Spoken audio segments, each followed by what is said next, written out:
Welcome back, everyone, to U.S. Bank Stadium in Minneapolis. We're in the first quarter of action, and it's the Steelers who have possession of the football. Now a 1st and 10 at the 11.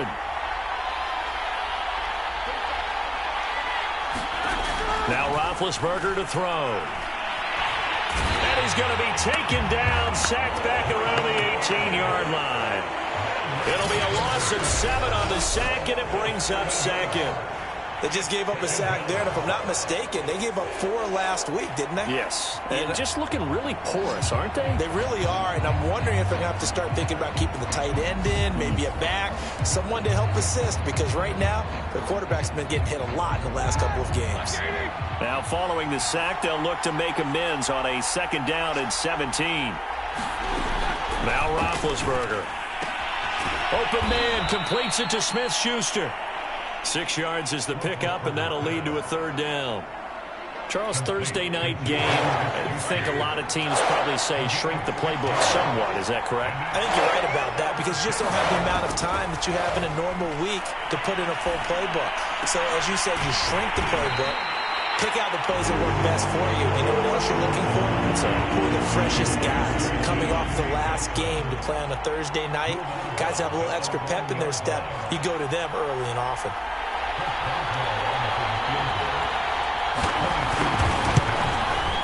And Boswell's kick is good.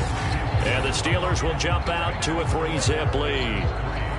So a long drive gets them down inside the 5, but ultimately they settle for just the field goal.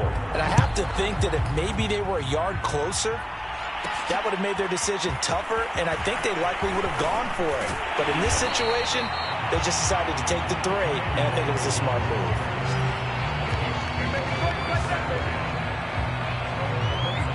And now out comes Minnesota. And they come into this one off the loss over the weekend. But you say if you're going to play a Thursday night game, this is the week to do it. It certainly is, because you get right back out there. You don't have time to dwell on things. And look, your game plan is going to be a little more limited, but so is theirs. So that's when you just appeal to your top players. Guys, you make plays in this one, we out-execute them, we can walk away with a win. Joe Schobert, number 4 in the NFL in tackles last year, in to make the stop. Well, on every play call, you realize it's not going to go for a touchdown. So a lot of your calls are setting things up for maybe later in the game, trying to establish the inside run with toughness now, hopefully get to the perimeter later. And let's face it, you could do worse than a 4-yard run on 1st down. And to the 42-yard line here and brought down there. And that's why Dalvin Cook is the Minnesota Vikings featured back. You put the ball in his hands, good things happen. 2nd in the NFL last year in rushing with 1,557 yards, and that's now back-to-back 1,000-yard seasons with 30 combined total touchdowns. What a player is Dalvin Cook. The last run got 9. That leaves him with 2nd and a yard. Cousins gives way to Cook. And he'll be taken down at the 44-yard line. You were telling me this yesterday. This is exactly what they want to do on the opening drive, establish the ground game. Yeah, remember our conversation. We were talking about what one of the GMs in the league has told me repeatedly. It's a big man's game, and it's not necessarily size. He's talking about playing some big boy football. Line up, get leverage, knock people back, and establish the run early. 3-0 after 1 on EA Sports.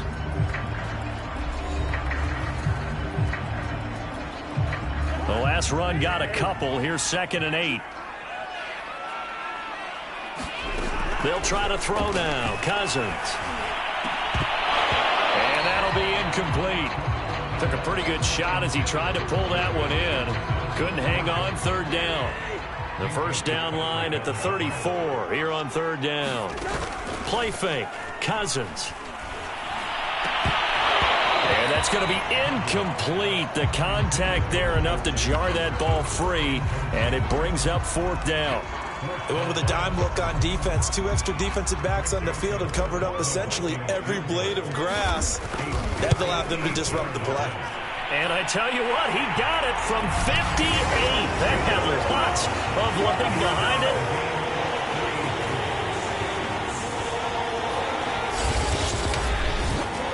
So matching field goals on our opening 2 drives. Yeah, it feels like 2 boxers feeling each other out here in the early going of the game, right? Exchanging some jabs, but none of the heavy stuff just yet. Each team with a possession, each team with a field goal as the kick is away.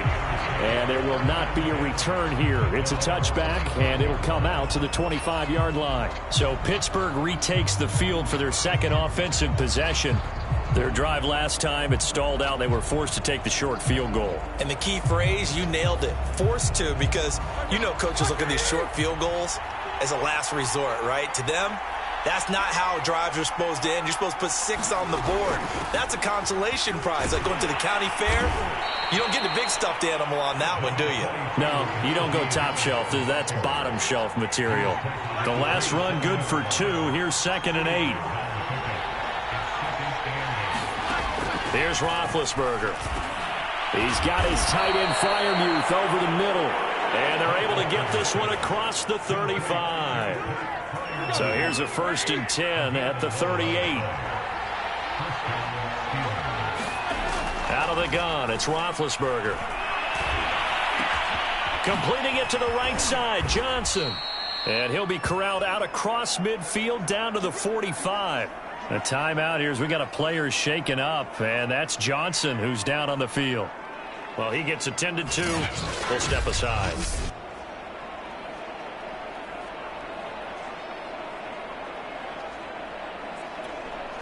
From Viking territory now, they'll come up 1st and 10 at the 45-yard line. From the shotgun, it's Roethlisberger. That'll be taken in there by James Washington. And he's going to get this inside the 30. But it appears that they read man defense and went to the out route. And what you have to do on that one is the receiver's got to make sure he works the defender towards the middle of the field to give himself space to cut to the outside and have that ball delivered with good timing. And they got it done. Down to about the 22 here. He'll pick up 7 there on the 1st down keeper. Well, no matter how they phrase it, staying on schedule, staying ahead of the sticks, whatever you want to call it, 7 yards on 1st down, that fits the bill. From the 22, Roethlisberger. His throw incomplete. We know it's not an easy job to go out and catch passes when people are trying to tackle you and knock the ball away. But the bottom line is, that's a pass he's got to have and a pass he should have caught. Roethlisberger now to throw on 3rd down. Throw left side, going to be taken in by Harris. And he's going to be taken down here still a couple yards short of the 1st.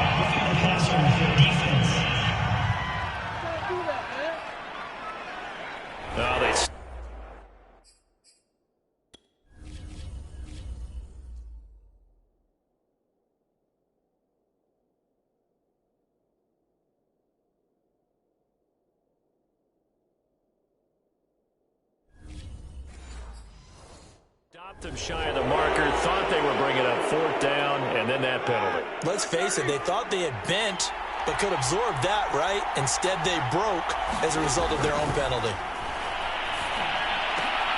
He's got Claypool for a Steeler touchdown. Chase Claypool, his 5th touchdown now on the year. And the Steelers have taken the lead. Chris Boswell now for the extra point.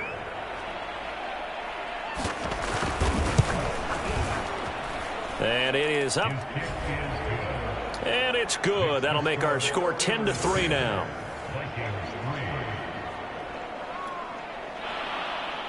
Boswell now to kick it away after the touchdown. Taken in at the 3. And up past the 35. A very good return, but a penalty down. That may negate all the good work.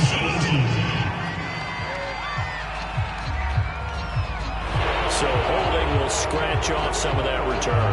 And I know fans get frustrated when they see penalties of this sort on kick returns, but it is difficult to do it right against these moving targets at full speed. Hard to do. The ball popped in the air and intercepted.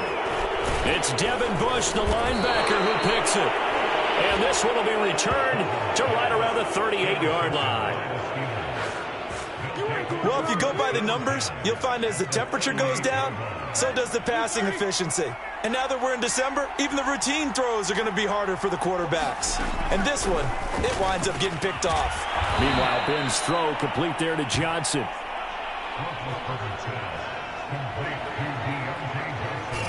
They like going to him in the slot. He catches another one. I think this comes under the heading of until they stop him, why not go back to him? He has something going really well. Great working relationship with the guy throwing the ball, and they keep making the connection. Here's Johnson with a reception. And he's out of bounds. Almost gets to the 10. Second and short, that's a rundown, so it's definitely a good time to go play action if you're feeling it. And they do so and pick up a first down. Throwing now, Roethlisberger on first down. Oh, he was hit as he threw it there, and that one winds up incomplete.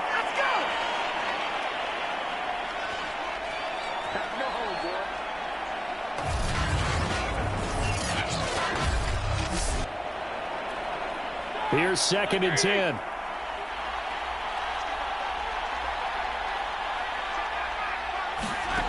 Again, it's Roethlisberger. It's brought in by Harris. Touchdown! Najee Harris, his 11th touchdown of the year. And the Steelers, they broaden their lead. There are several elements to a well-executed screen pass. This one resulted in a touchdown. It had all of those elements. Yeah, you're so right, because you really need the rush to almost get to the quarterback, almost get to the passer.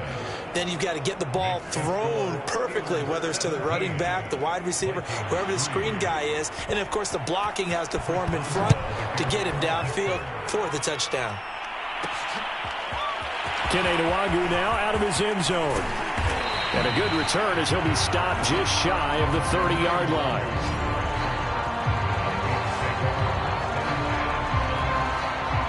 The Minnesota offense about ready to get this next drive underway. And last time wasn't pretty. One play and an interception. We'll see if they can do better. I want to see if they want to go ahead and throw the ball again now on this drive after what happened on the last one. Throw it on the first play. Give the quarterback some confidence. See what happens. Solid catch there for a man who's been so brilliant this year. Worth pointing out, as we were talking about earlier, there has never in the 60-year history of the award been a pass catcher, tight end, or wide receiver that has taken home the MVP trophy. And the best receivers I've talked with, they know that stat, and it drives them crazy because they understand that without a quarterback, they don't make the plays that they make. They also don't feel like they get enough credit for dealing out some of the throws the quarterbacks make. Absolutely. It takes two to tango. And that's a more than acceptable read right there because it's zone coverage, so timing is everything. This time he waits for his man to come open, puts it right on him, and they pick up a first down. Under pressure, and he will go down. Sacked back at the 38. The Vikings going to signal for the first of their timeouts as they get it right at the 32nd mark of this first half. After the sack on first down, Cousins. And that's complete to K.J. Osborne. Now the Vikings will use the second of their timeouts as they'll stop the clock with 24 seconds to go in this first half. On play action, Cousins. And a dangerous throw there as that's knocked down and incomplete. I know he wants to get his team back in the game, but a 50-50 ball right there that maybe was a little questionable. Yeah, he's pretty lucky to get that one back. I think that sometimes these quarterbacks play with a lot of confidence that borders on arrogance, and that can put your team in some Dutch. Yeah, especially maybe want to look at some safer routes after the interception he had that ended their last drive. No problems in the field goal department so far. He's 2 for 2. Pretty reliable here in this game, isn't he? And to me, that bodes well for them. If they need him late in the game, his confidence should be sky high. And they'll get him down right around the 25, actually the 26 officially, so a net gain of 1 there. The Steeler offense here about ready for their next drive. And with 10 seconds left, not really enough time to put something together. Into the secondary, past the 40. And how about that for just running out the clock? And with just 4 seconds left in this first half, a timeout call. And unless this is a quick incompletion, this is likely the last play here of this first half. On the ground, it's Harris. And he's able to get this one down to the 40-yard line. So we've reached halftime here with the visiting. There you have it. Halftime quickly over. Third quarter, here we go. The Vikings set to receive the second half kickoff, and they trail it here as we resume play. Nwangu now from his end zone. And a nice return sets him up pretty good here right at the 30-yard line.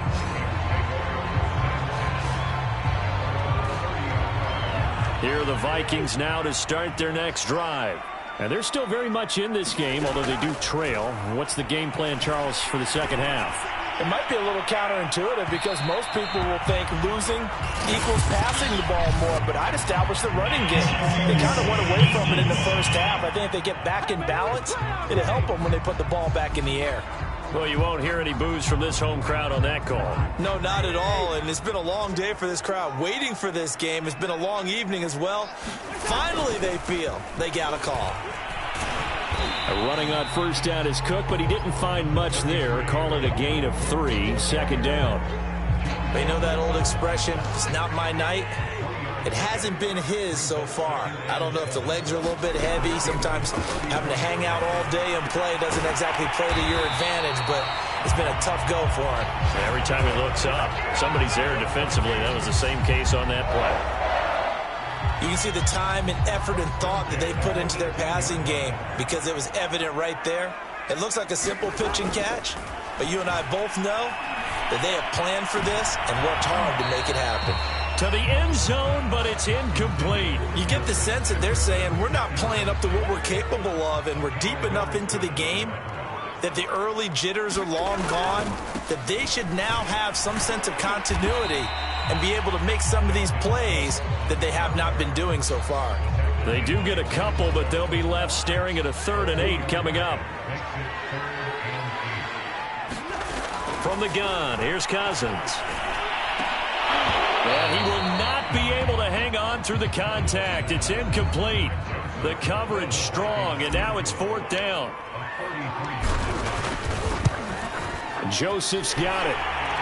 And that'll make this an 8-point game.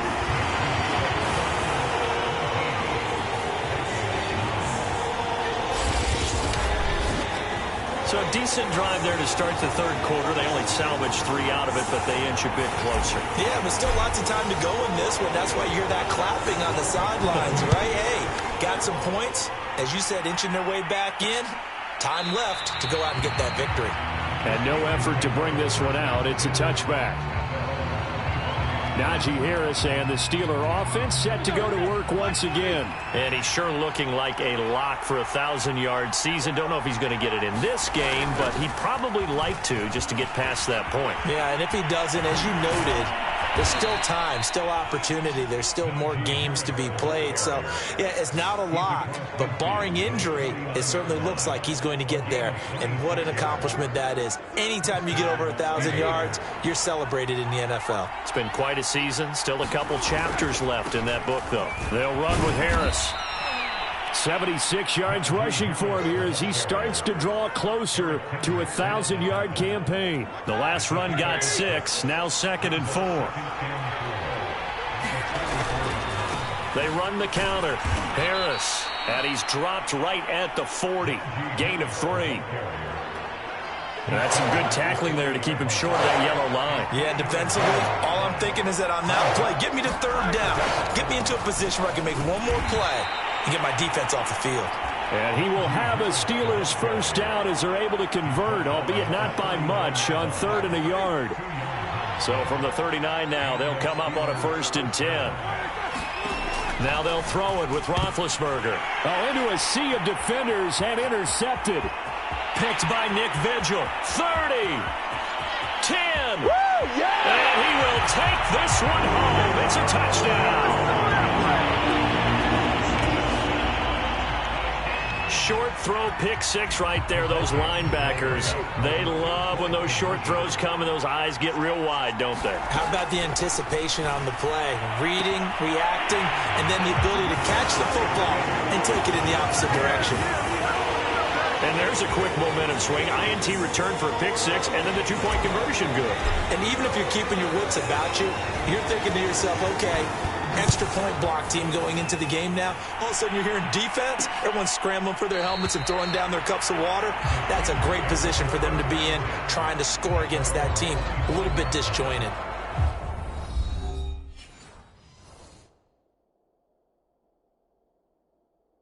Najee Harris and the Steeler off.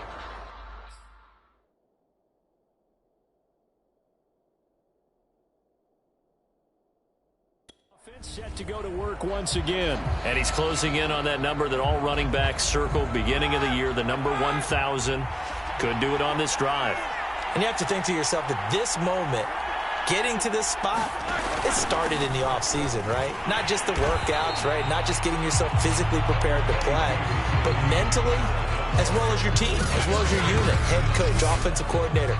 We run the football. We give you opportunities. He's taking advantage of it. And when you get this close to the mark, you just hope things don't tighten up, right? You probably want to get there and get it in your rearview mirror. You really do, don't you? Because now it becomes predominant, and you wonder about play calling as well. Do you want to call plays to get that out of the way, or are you still calling plays to win the game first? That becomes the burden of the play caller.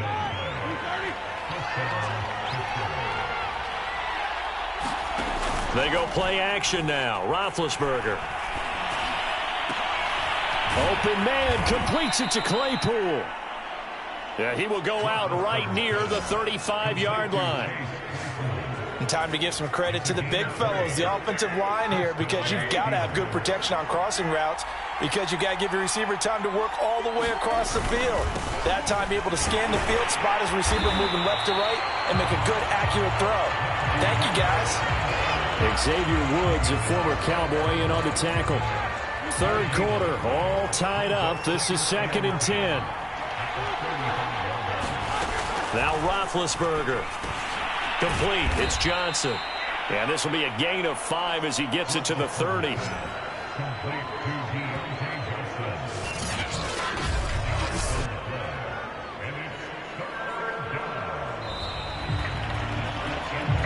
And we return, welcoming you back to Minneapolis. 1 quarter remains here in this Thursday night matchup. We'll return with more after this. This is the NFL, and it's on EA Sports. And this is going to be incomplete. Well, the other day they told us when we've got 3rd and 5 or less, we have to be able to convert. And I guess every team would say that, Charles, but an opportunity missed there. What they were trying to tell us is they believe it's a matchup game at that point. And they liked some matchups that they had, thought they could exploit them, unable to do so on that play. Boswell's kick is good. And with that, they take the lead here 20-17. So the drive here ends with a field goal. It does give them the lead, but this one's still certainly a long ways from over. It definitely puts a lot of pressure on your defense to hold the lead, right? They're happy to have it and happy to be out there trying to do so. But I know as a former player, in the back of their mind, they're thinking, why don't you score the touchdown and seal this thing? The Vikings offense making their way back out. Now let's give you a look at the playoff picture coming into the weekend in the NFC. And I tell you, 4 weeks still to go, and everything is wide open, and it's fun. And I know we always talk about, well, if the playoffs were to begin today, and then we kind of go, okay, but they're not. Let's see how it plays out. Wouldn't it be fun to play with this playoff lineup right now? Because to me, just about anyone can win this whole thing out of this grouping we currently have.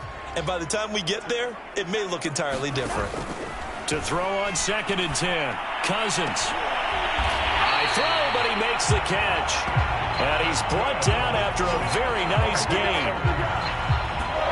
And here we are in the 4th quarter, partner, and watch them drive for what would be a go-ahead touchdown.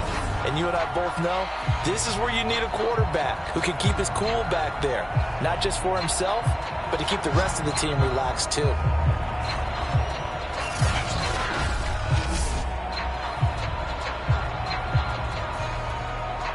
Both teams working on short rest, but this has been one of the better Thursday night games we've seen as they come up here on 1st and 10.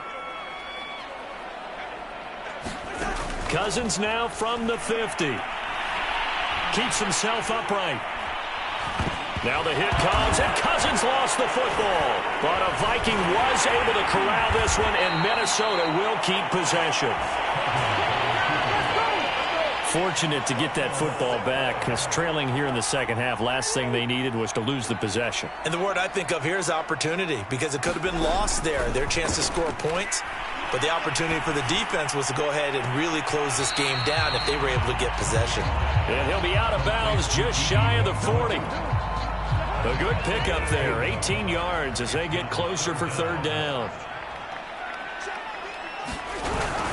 They'll run it. Here's Cook. And he will have a 1st down as they get him to the ground at the 37. Well, partner, what do you think? Might have been 4-down territory if they didn't pick it up, but... Yeah, it's a moot point now. I was curious, so if they didn't get it there, would they have gone for it? I guess we'll never know. Yeah, we didn't have to make that call, but I have a feeling both of us would have said, go for it. They go play action. Cousins. And that is incomplete. He couldn't hold on through the contact. Brings up 2nd down.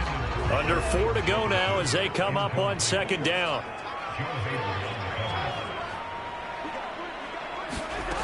Now Cousins. That is caught. Westbrook's got it. And he's going to be taken down here with a penalty flag on the field.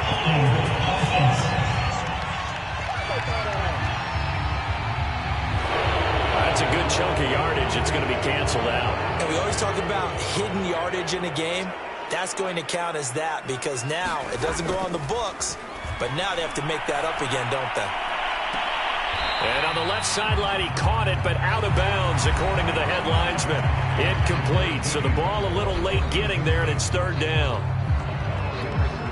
A field goal from this spot likely out of the question. They've got to get closer here on 3rd down.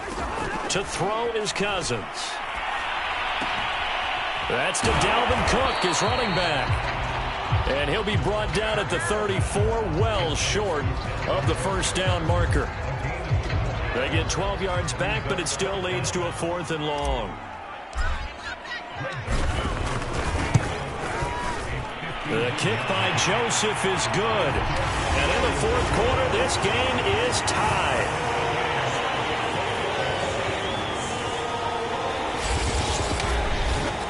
Well, you talk about clutch. That one was right down Broadway, and this game's all even here in the 4th. Yeah, he didn't leave any doubt, did he? Good snap, good hold, dead center. Almost like a big-time golfer in a major, firing at a pin from the fairway, trying to win the tournament going down the stretch. From a yard or 2 deep, here comes the return. And he'll be brought down at the 28-yard line, so the decision to bring it out of the end zone gets him 3 more. The Steelers ready to take over on offense. And we essentially have a brand-new ball game. After that last field goal has tied us all up, we brace for what should be an exciting rest of this 4th quarter. Roethlisberger's throw there, hauled in by Claypool. The completion, but they go in the wrong direction. A loss of yards, and now they're dealing with a 2nd and long.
it's Roethlisberger.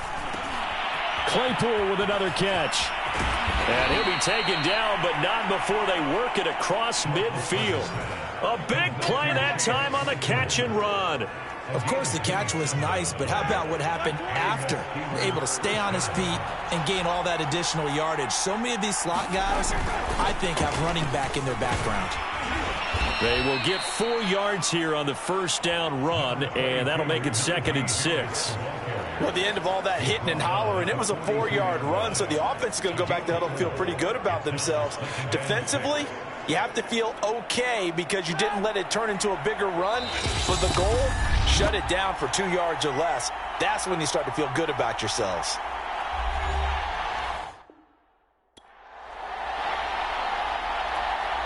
So the Steelers with the football as we get you reset. They've got a 2nd down now as they search for a score to break this tie. Harris going to get it again on 2nd down. It's a 5-yard gain, but they'll still be a yard short here with 3rd down now looming. I like it. I like the call. Still an opportunity to run the football and chew up a little more time off the clock.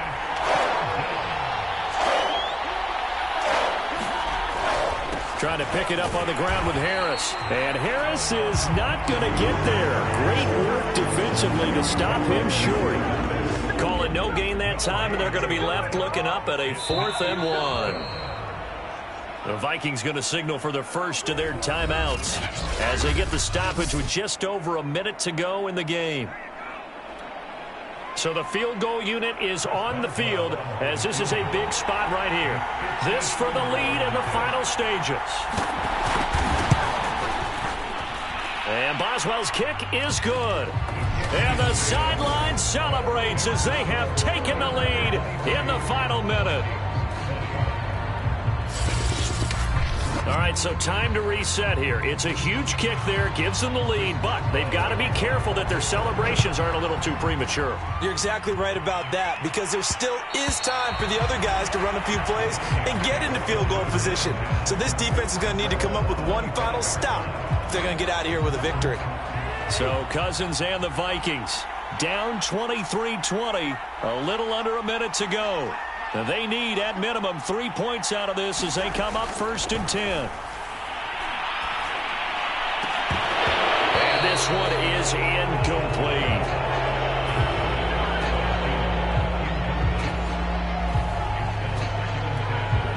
Second and 10. Cousins to throw. Now a desperation throw deep downfield. And that's going to be incomplete. Good effort there trying to take a shot, but it's 3rd down. An important play right here, 3rd and 10. And I would expect pressure here. Cousins. And that is incomplete. Oh, he had a defender right there with him to force that to the ground. And 4th down now coming up. Desperation time. Cousins on 4th down. And that is incomplete, but there is a flag. And on 4th down, this is a big call. So the defense helping him out a little bit here late in the 4th. Man, you're exactly right. And when you're the one doing the chasing, you'll take a little help from the other guys, won't you? Here's Cousins. This one incomplete. The pressure got to him as he released it. And it's 2nd down. Whew, that's certainly not the worst thing. It stops the clock and lets your offense catch its breath and lets us exhale a little bit. Now I expect them to call a couple plays in the huddle so they're ready if a tackle happens inbounds. Now Cousins. Looking for Thielen, but it's intercepted. Picked up by Minka Fitzpatrick. And the Steelers have just about sewn up this football game. So they elect to decline it. And why not? Just go ahead and let the play stand, and they'll take that. So the special teams penalty cost some yardage there as they come out on 1st and 10. Down to a knee here. The defense still with a couple of timeouts. We'll see if they want to use them.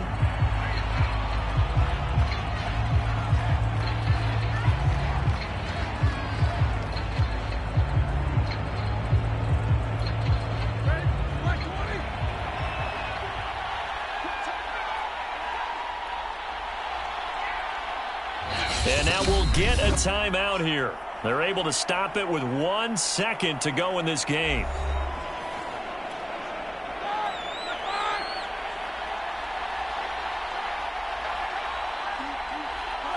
And they take a knee. So this one in the win column for the Pittsburgh Steelers. And they've got to feel good about this performance. I think you'd agree. Matched up against a top 5 defensive unit in the league, and they pretty much had their way. Yeah, that was the interesting part about it, because normally when we see this defense play, they have their opportunities, and they make their plays, don't they? They knock them back on their heels. They take the ball away. They change field position. In this case, what you said is so apt. They had their way with them, took it to them, and knocked them back on their heels and surprised the heck out of them. So for the Steelers, the win is their 5th of the year as they move to 5-8. And they'll get a few extra days to get ready for next week, where they take on the Tennessee Titans. Meanwhile, for the Vikings, it's a potentially fatal blow to their playoff chances as they drop to 6-7 on the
Tonight, from Soldier Field in Chicago,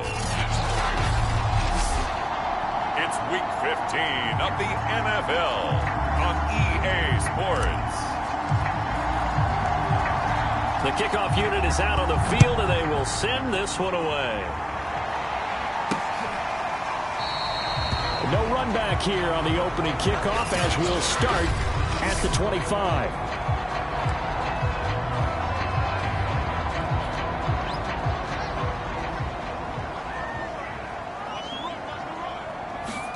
On first down, it's Fields. Steps away to his left. And from the 25, they work this to the 29, a gain of 4. So let's take a look here at the key inactives. And, Charles, I guess you get this late in the year, you expect to see some guys populating on this list. You're exactly right. No one's happy about it, but it really shouldn't be a surprise. So the guys who are playing in their spots, in their stead, they have to step up now and make big plays for their team. It'll go down as a 2-yard loss, and it brings up a third down. And the pursuit that time was absolutely top-notch. He was looking to try and turn upfield somewhere. Kept trying to find a place. Somewhere never showed up. Throwing on third down, Fields. He's going deep for Brown. And that is incomplete. Love the idea, love the concept, but you got to leave a little room on the sideline so he can fade into it when he makes the catch. That was thrown too close to it for the receiver to make a play. So on fourth down, Britton Colquitt on to punt. And just a single punt for him in the loss last week as he sends this one away. A 40-yard punt, give him 3 on the return. And the Vikings will take over here, 1st and 10.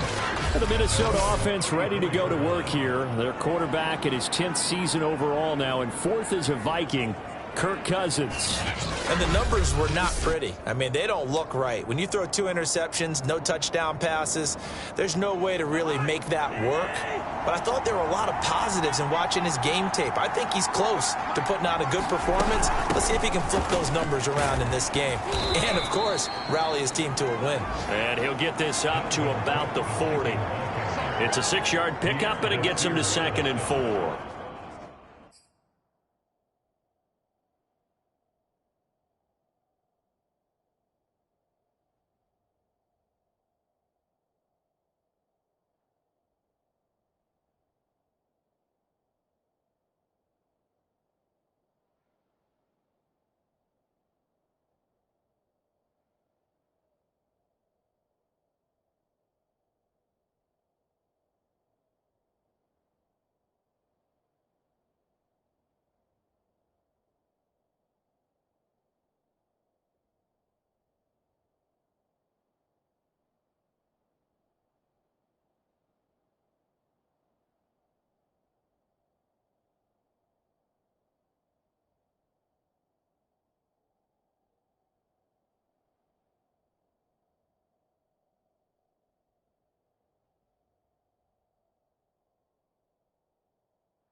A quick burst there, and he nicely bit off a pretty decent gain. 6 yards on that last play. Here's 2nd and 4. From the shotgun, it's Cousins. Into heavy traffic, and it's intercepted. Picked by Pierre Desir. And the return will be stopped at the 34-yard line. So problems with errant passing continuing. Remember, he threw 2 picks in the loss last week, and now another here in this first quarter. And sometimes, partner, this is the result of a quarterback who's simply trying to do too much. Feels like he's trying to make up for what he did last week, and he can't do it all on one throw. The numbers on the ground for Montgomery in last week's affair. Pretty good as he found himself in the end zone on 2 separate occasions. And those are the most important numbers, because no matter what you pile up prior to the goal line, getting in is all that matters. Putting those numbers up on the board, and they love them when they're 6s. And now a fumble. The ball's out, and the Vikings pick up the football. And a turnover there as his guys will get the football back. And in this very cold night air, how much harder, Charles, is it to hang on to that football? It's a lot harder, and I know for the most part we think about a ball being slick when there's rain or snow, any type of moisture. But when it's cold and dry like this, it is cold. And it is cold, it's also slick that way because you're not able to really grip it the same way. Your hands are cold, and then the hits seem harder. So, yeah, it's a lot more difficult to hold on to the football, which means you have to emphasize it that much more. Wind chills right now, 12 degrees. An incomplete pass on first down. That leads to a 2nd and 10.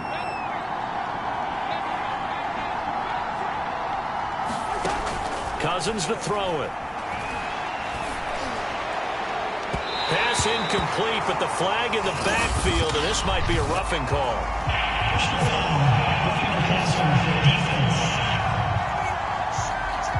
Oh, this crowd does not like that call.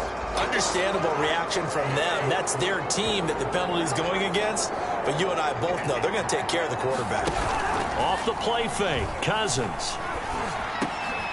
We're looking for Jefferson, but this is intercepted. Picked off by Deshaun Gibson. And the return will be stopped at the 34-yard line. And now, oh boy, this is a bit of a surprise to be kind. They accepted the holding penalty, so wipe out the interception, and their defense will stay on the field.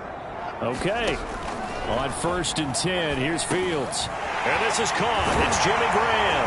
And he works it past the 30, almost to the 25.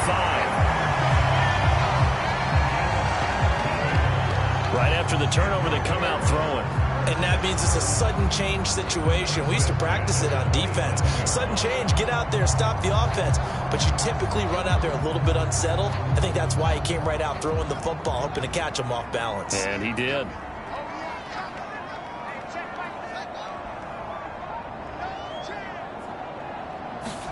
A play fake, now Fields to throw. It's complete to Robinson. And taking it to the 15-yard line before he's brought down. He has now hit number 500. Charles, that is his 500th NFL career catch. Definitely worthy of applause, but I remember when 500 meant you were going to the Hall of Fame. Nowadays, in today's football, 500 puts you on the path, a significant number. They stopped after only a yard, taking it down to the 14. This defense against the run, by the way, they're not top 5, but they are top 10. So what's your philosophy here? Do you try and run the ball against a team that's pretty good against the run? What if you're a pretty good running team? If so, you might want to go ahead and run it anyway because that's your strength. And they get to him quickly here as he stopped right around the 13. 2 runs in a row, but only 2 yards to show for it. Back to throw. Fields. Over the middle, complete. It's Montgomery. And the Bears are going to have 1st and goal as they try to finish off this drive with 6 points. Well, they use him a lot out of the backfield. He had 5 catches a week ago, and he makes another catch here for good yardage. 1st and goal from just inside the 5. Fields now to throw. And he's got his man. That's Robinson. Touchdown, Bears. Allen Robinson with touchdown number 7 on the year. And the Bears have taken the early lead. So a nice touchdown pass for the rookie there. And, you know, as they go down the stretch, look, they're not a playoff team. This is just confidence building and growth time for him, right? Yeah, it's a game within the game, isn't it? Because every team wants to win all games on their schedule. But the development of this rookie quarterback is paramount for this team. So you're exactly right. Every rep, doesn't matter what the game, what the situation, what the score, valuable for him, valuable for his team as they look to him next year. Santos able to tack on the extra point. And that makes the score 7-0. Now after the touchdown, here's Santos to kick this one away. Fielded just outside the goal line. And a nice return sets him up pretty good here right at the 30-yard line.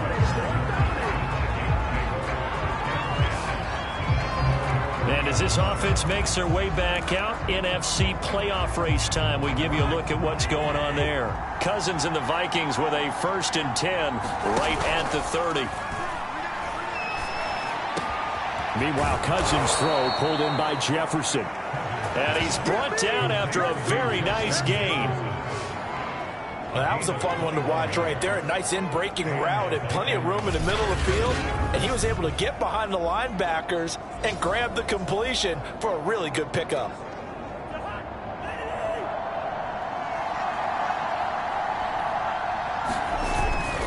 First down, here's the run with Cook. And he'll be taken down as that will take us to the end of the first quarter of play. After one, 7-0 on EA Sports.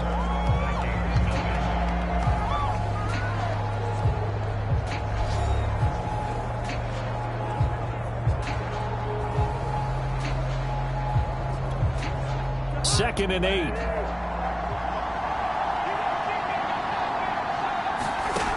Cousins. And he's got this to Jefferson. And he's going to have another first down as the tackle's made.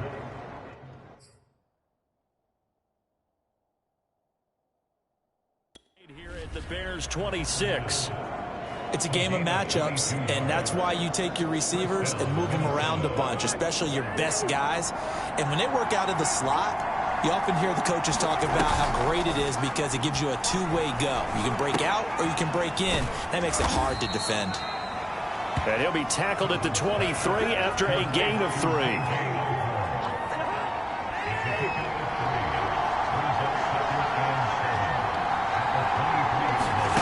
Looking to throw again on second down. Cousins. That'll be complete to Cook. And he'll take it down here just shy of the 15 at the 16-yard line.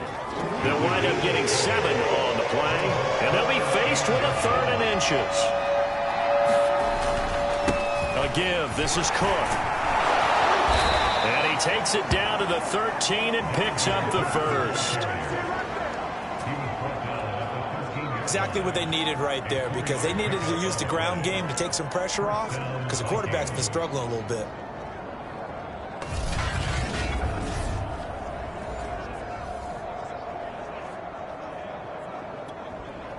This offense finding its legs now. Here's another 1st and 10. To throw, Cousins. Open man here is Conklin. And he's tackled a yard short of the marker. Good gain of 9 on first down. Nice rhythm throw there on first down. He located his tight end, made it a nice easy pitch and catch. Hoping he can break a tackle or two. Wasn't able to do that there, but still good yardage.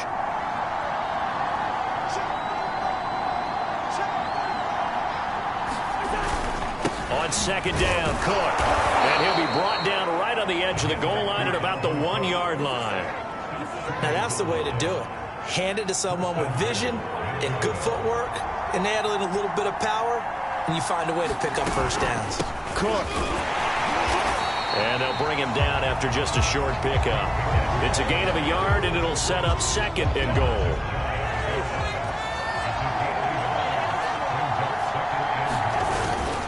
Madison. Oh, he's going absolutely nowhere as he is hit behind the line.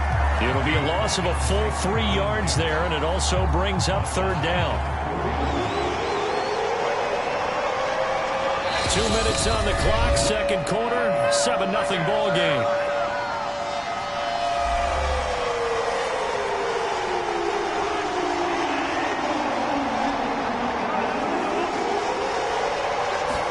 Third and goal for Cousins. And it's caught in the end zone for the Viking touchdown by Justin Jefferson. Justin Jefferson, his 14th touchdown now on the year. And the Vikings are an extra point away from tying this thing up. And in the red zone, I guess this is why you have a guy like that on your roster. Without a doubt, and if you have him, you use him, because he's a guy who's going to win just about every time. I don't care what the coverage is. Point after, right down the middle. And we are tied here in the second quarter. So that one a long 11-play drive. And it all culminates in a touchdown for Minnesota. So all even at 7 now as they kick it away. Taken at the goal line. And he'll get it up past the 20 to about the 22.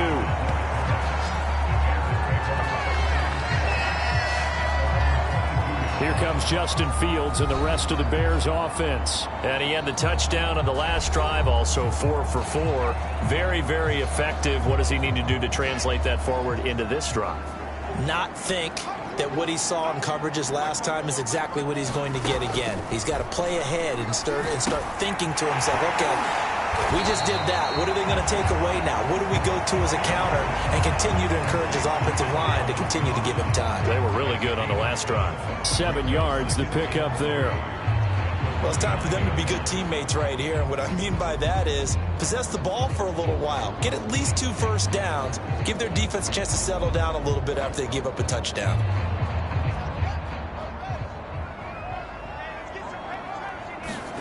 From the 29, Fields.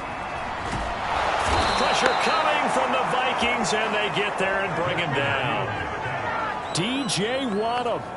Credit him with a sack as he buries him for a loss of 10. I spent a lot of extra time preparing for this game watching this offensive line because they gave up 5 sacks last week in their loss. They just gave up another one now. They don't seem to be working together as a cohesive unit. Right? 4 guys might have it right, but the 5th guy is giving something up. They've got to find a way to all get on the same page. And he'll get this to the 23, but that'll be well short of what he needed. It's a gain of just 3, and the offense likely going to yield to the punting unit here on 4th down. The Vikings going to signal for their first of their timeouts as the clock will stop with 34 seconds to go before halftime. Colquitt on to kick as he sends it away. Fielded at about the 28. Call that a 46-yard punt, though they did get 9 back on the return. And possession will switch hands, 1st and 10. And the Vikings going to take over here one more time before the half. And with great starting field position and a couple of timeouts at their disposal, they'll certainly have the green light here. And that's going to be incomplete. Too tough to hold on to that one. It's 2nd down. And I think they'd be well served to take that type of a physical approach against him the rest of the game. He's had his way so far. But on that last one, that worked quite well for the defense. Open man is Osborne. He's got him. And he'll be out of bounds just shy of the 40. Well, that certainly has to feel good. It's not all the time that the play caller should get all the credit. Sometimes I think in the huddle, the quarterback just says, hey, who's going to make a play for me? I just need something right here. And the end result there, nice 1st down. Drive keeps moving. And he takes this just a few yards shy of the red zone before going out. That's a pretty throw right there. That ball's in the air a long time, but it's right on the money on the right sideline. A really good route. Moving the defenders towards the middle of the field before breaking to the sideline. What a completion there. Big-time arm strength. Very nice route. And seeing no options, he just tosses this one away incomplete. Now that'll bring up 2nd down.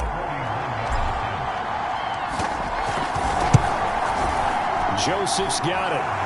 And they take the lead here now at 10-7.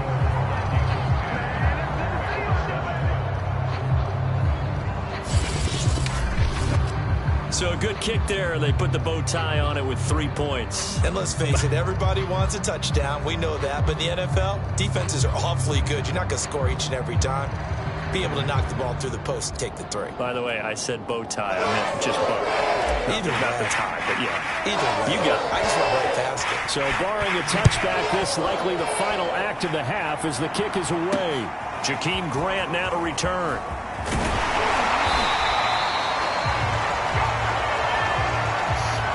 So we are at halftime here on a Monday night. An abbreviated halftime show as we get rolling to quarter 3. The Vikings have to like their position. They've got the lead. They get this football as well as we are back and underway for the 2nd half. This one fielded at the 5. And a good return, able to get out across the 35 to the 36. Now Out come the Vikings. They'll have it first on offense as we begin the third. Hey, Charles, they've got the lead. Put your coaching hat on here now. What's the game plan for the second half? I think getting the running game going a little bit more, because I thought in the first half it didn't get it moving the way that they would like. They had success throwing it, but I think these first couple of drives, they'll want to get those running backs going and give them more opportunities, and I will guarantee you that those guys were lobbying for them in the locker room at halftime. Man, I just love being in this stadium. So much history, tradition, so many great teams and games, and we're seeing a pretty good one right now. Hotly contested in the... Oh, this is taken in. It's complete. Touchdown, Vikings. Justin Jefferson with touchdown number 15 on the year and second of the game. And the Vikings come right out of the locker room and score here in the opening minute of the third quarter. Extra point splits the uprights, and his guys will take a 10-point lead. Pretty clean and simple there. Just 2 plays. The long pass resulting in the touchdown on play number 2.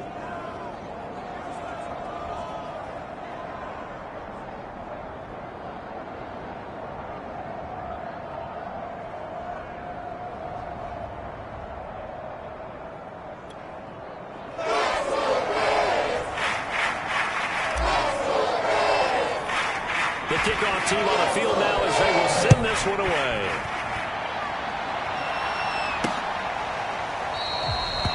Grant, he will not return it, and his guys will begin at the 25.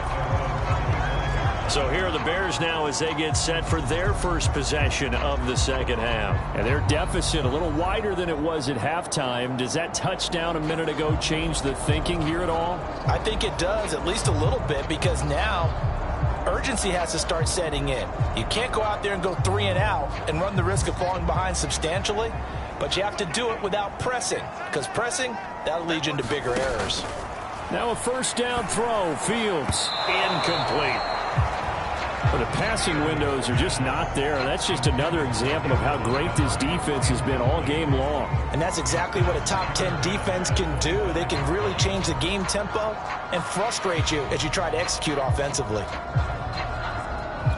So following the incompletion, here's 2nd and 10 from the 25. From the gun, it's a give to Montgomery. And he's upended at the 33 following a good pickup of 8.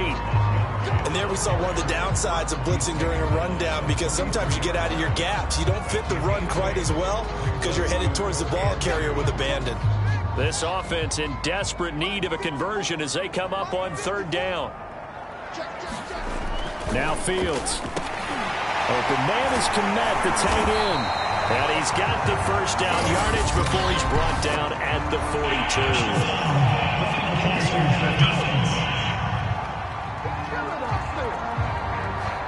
So they will accept.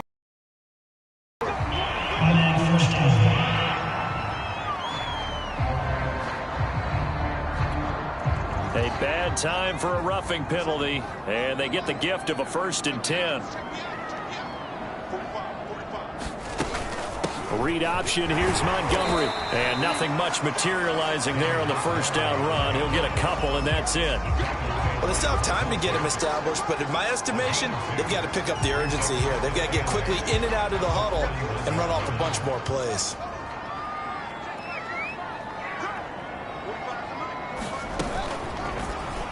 Second down. Here's an option right. He's got the first down here inside the 30. And all the way down to the 25-yard line. Well, with him trailing here in the second half, maybe his legs can try to give this offense a spark. And that's the benefit of having a young quarterback, right? Having a rookie, a guy who will say, hold it a second, I have a little bit of fearlessness to my game. It isn't working as well the other way. Let's see what I can do to help my team this way. And boy, he did it there. Fields tapping it forward, jet sweep. And he is met at the line of scrimmage, and he goes down right there. That's a nice job there defensively, being able to diagnose that little touch pass. They saw it coming, converged on it before he could get much out of it.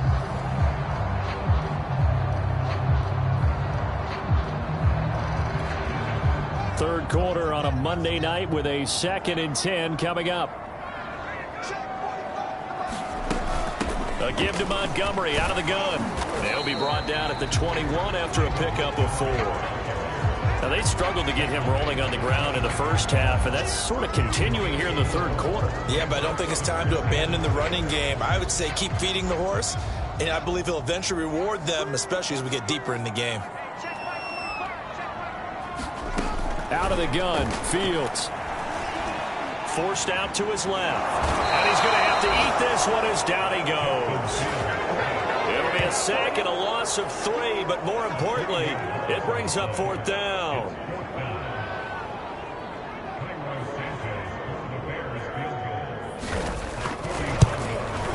Santos' kick is up and through. And they're back within a touchdown. It's 17-10.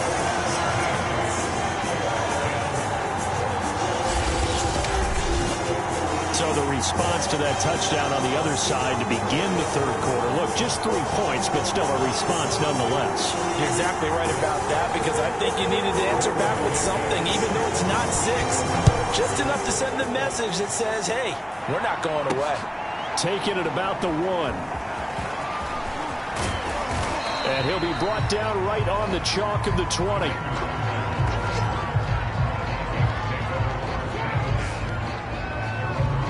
Minnesota's offense takes over possession, and they're hoping to redo their efforts in the last drive when they got into the end zone. And just think of what it's like now on the sideline, because when you score a touchdown, you have to go over and look at the tablet and see what you did on the last drive.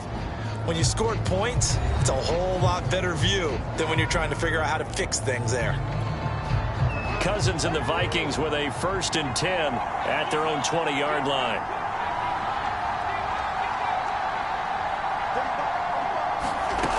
They'll try and start this drive in the air. And this will be incomplete. Physical play on the football there, and it's 2nd down. Well, this at least is the right idea. I think they've got to get the tight end more involved. He had just 1 target in the first half, incomplete. Now incomplete here with the first target of the second half. Yeah, should not stop them at all from going back to him. They'll find him. Find him. Play fake. Cousins. Oh, going for Jefferson downfield. And that will be incomplete. Tried to dial up the long one way out there, but it'll be 3rd down. Now they face a 3rd and 10 after back-to-back incompletions. Working out of the gun, Cousins. Pressure, and he's taken down. A Bear sack. Bilal Nichols in there to get him for a loss of 9 yards, and that also leads to 4th down. I remember when I was a kid and all I wanted was a nickel so I could get that soda down at the fountain. And guess what? The nickel came into play well. 5 defensive backs, they covered well, allowed for the sacks. Sodas were a nickel when you were a kid? No, I just needed the extra nickel so I could pay the proper price. Okay, how much were they? A dime? What were they? 15 cents. Here's Jordan Berry now as the drive goes backwards, so he's on to punt it away. And he'll get this away into the icy winter air. It's a 39-yard punt, 3 on the return, and the Bears take over. And now Chicago getting ready to go as they take the field. And after the field goal last time, we'll see what they can get here. And at least they got points out of the last drive, Charles.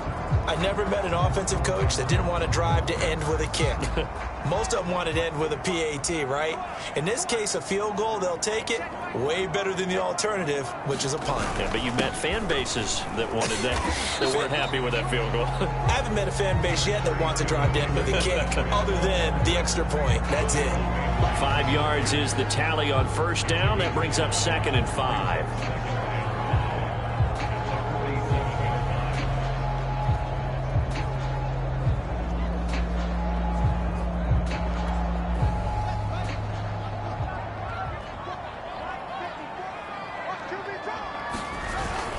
Again, they'll go ground with Montgomery. And they'll get this just to the 47. 1-yard gain.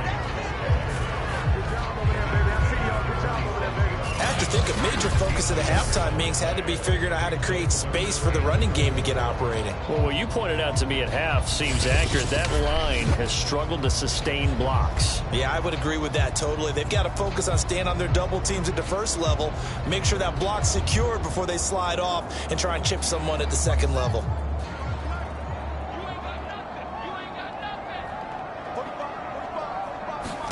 Here's Fields. He'll get that complete to his tight end, Kmet. And he will have the Bears first down as they're able to get the third down conversion. And that's well executed there on third down. And I love the confidence that they had to let their tight end try and find some space in the middle of the field, right in their quarterback's line of vision. And QBs love to make that easy throw, and they hooked up there for a first down.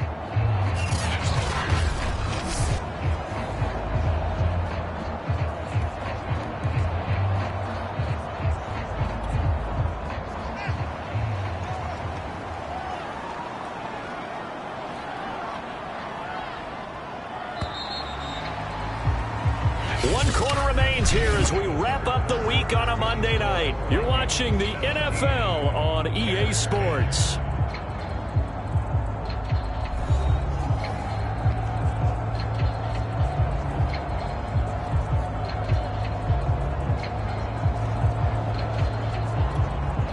From the 32 now, here's 1st and 10.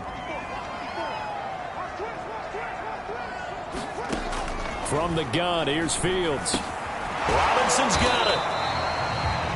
7 yards to pick up there.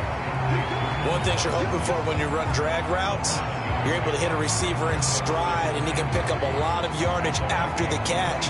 But in this situation, the defense was effective, able to stop him before he could get a good head of steam going. To throw again on 2nd down.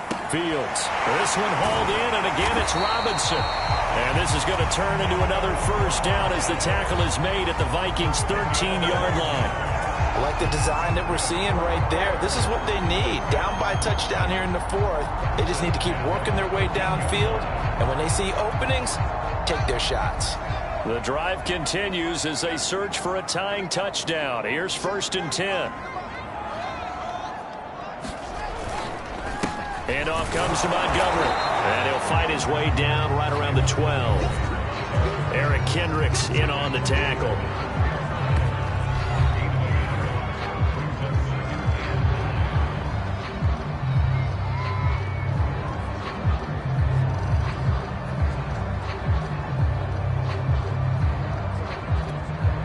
Here's 2nd and 9, just a yard on that last run. Here's Fields. And he's got it. Got his man on the end route. Complete. Touchdown, Bears. Darnell Mooney. His 3rd touchdown now on the year. And the Bears are an extra point away from tying this game here in the 4th. We are set up for a fantastic finish now. A 4th quarter touchdown here. We're an extra point away from a tie football game. And I know they're thinking about possibly going for 2, but I'd go ahead and kick this one and just get it back to level.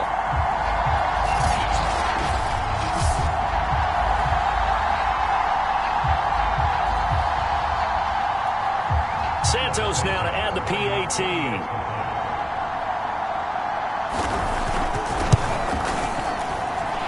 No sweat, he puts it through, and we are tied here in the 4th. So that drive 7 plays in length, and culminates in a touchdown for Chicago.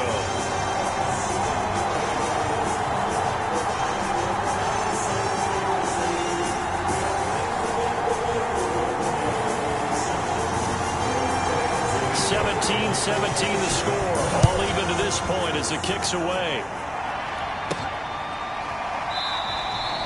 And this will not be returned. It'll come out to the 25.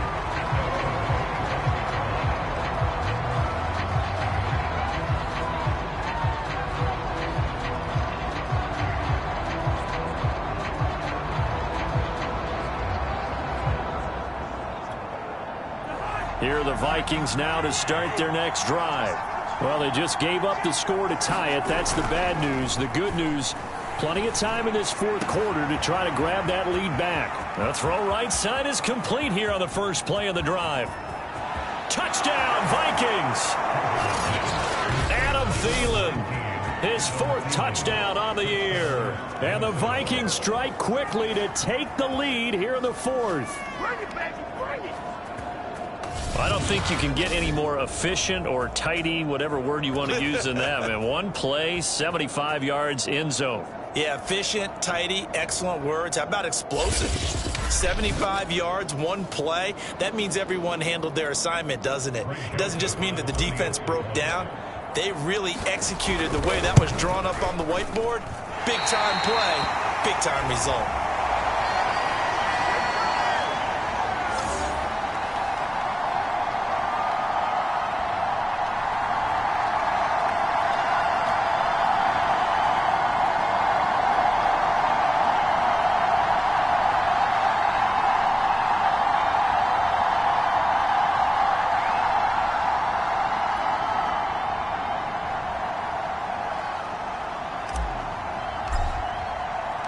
Now he's back out there to boom this one away, maybe with some frustration after the PAT miss. This fielded right at the goal line. And he won't quite make it to the 25. Here's the Chicago offense coming back out onto the field. And they will be looking to answer the touchdown their defense just surrendered. Still a good chunk of time remaining here in the fourth quarter and a chance to regain the lead in a tight one.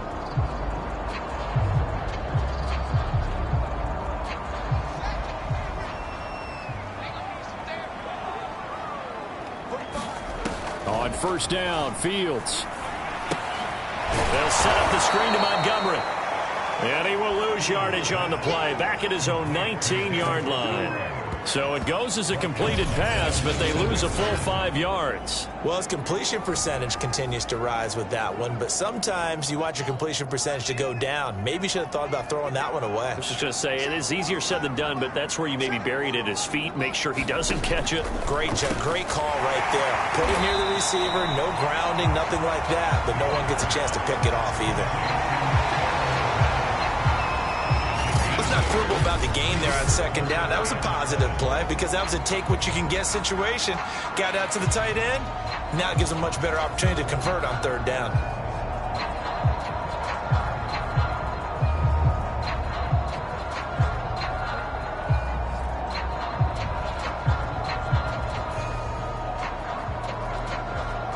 The Bears on third down. They've hit it 50%, 3 of 6 to this point. This is 3rd and 7. A shotgun snap, Fields. Got his man complete over the middle. It's Robinson. And he will be very close to a first down, but I see the closed fist of the referee, and that means 4th down.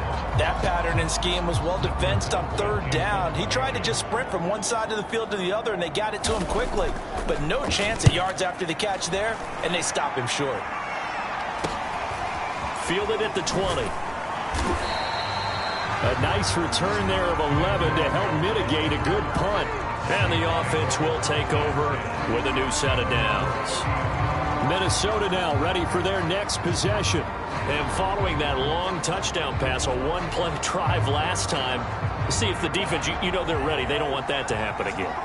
And you would have thought they would have been ready the last time. That's what you work on all the time. Make sure that no one gets behind you. That's the cardinal sin of defense, not giving up the long pass. They did. Let's see how they adjust. And that is incomplete. Oh, the coverage a little too good there, and it's 2nd down. So after the incompletion on first, now 2nd and 10. Here's Cousins. And look at this. They get the turnover they needed. It's intercepted. Eddie Jackson picks it.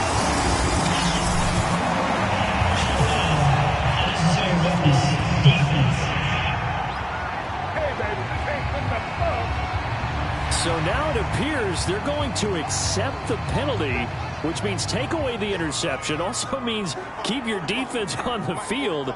Don't understand this one bit. Fields on first down. Over the middle, and that's caught by Kmet. And the result here, a pickup of 8. Leaves him with 2 to go on second down. The fourth quarter, down to the final 2 minutes, and we've got a one-score game.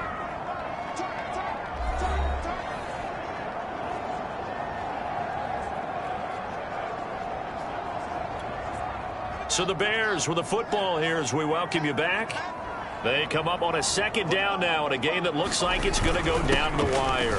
On second down, Montgomery. And he's brought down just outside of the 10 at the 11.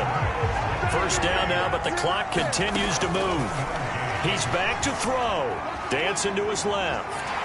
And he works his way past the line of scrimmage and then slides to a hole. The clock still runs. We're at 90 seconds now.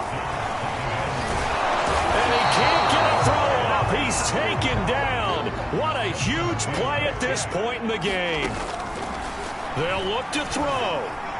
Being chased out left. And he nearly got the first himself, but it appears he's going to be about a yard or 2 short.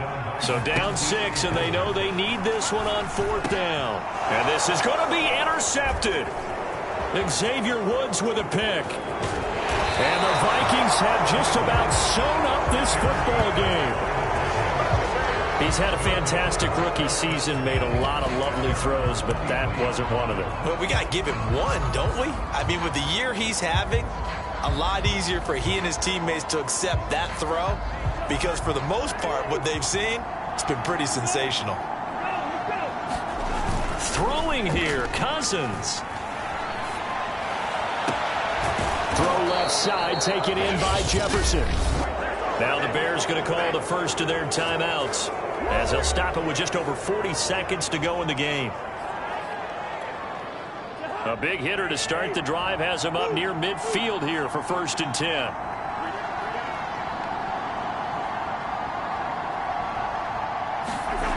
On play action, Cousins. And that one drops down, incomplete. Good coverage there, forced the ball free, and it's second down. I think that was good strategy there, trying to go right back to him after the last completion. But this time, the defense was all over him, and they got there to break that one up. So now 2nd and 10 after the incompletion on first down. They go play action. Cousins. Nowhere to go here. He lost the football. And this is picked up by the Bears. And they will take over at the 29-yard line. He let one slip away last week as well. So now 2 fumbles lost in as many weeks. Well, we were out at practice, and we watched him work. And what did his quarterback coach talk about all week? Being a 2-hand monster. And we looked at each other. 2-hand. Oh, I get it. 2-hand monster. Both hands on the football. Taking care of it. Putting it away so the ball doesn't get dropped. Back to throw. And he's got his man on the out route. And the Bears are going to have a 1st and goal as he's taken down at about the 8-yard line. Now the Bears will use their 3rd and final timeout as the clock will stop with an even 20 seconds left to go. He'll look to throw. And it'll be intercepted. Picked off by Harrison Smith. And the Vikings have just about sewn up this football game. The rookie was trying to push it downfield, but the safety bit him. And he'll learn that you have to hold the safety. And you do that with your head movement, your eyes, sometimes your shoulders. Hold the safety so that you can get back to the throw that you really want to make. He got so excited thinking his guy was open that he made it easy for the defensive back to go get the football.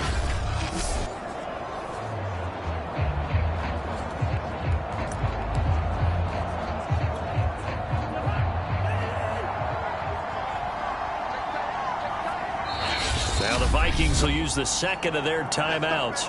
That'll leave them with just 1 remaining in this 4th quarter of play.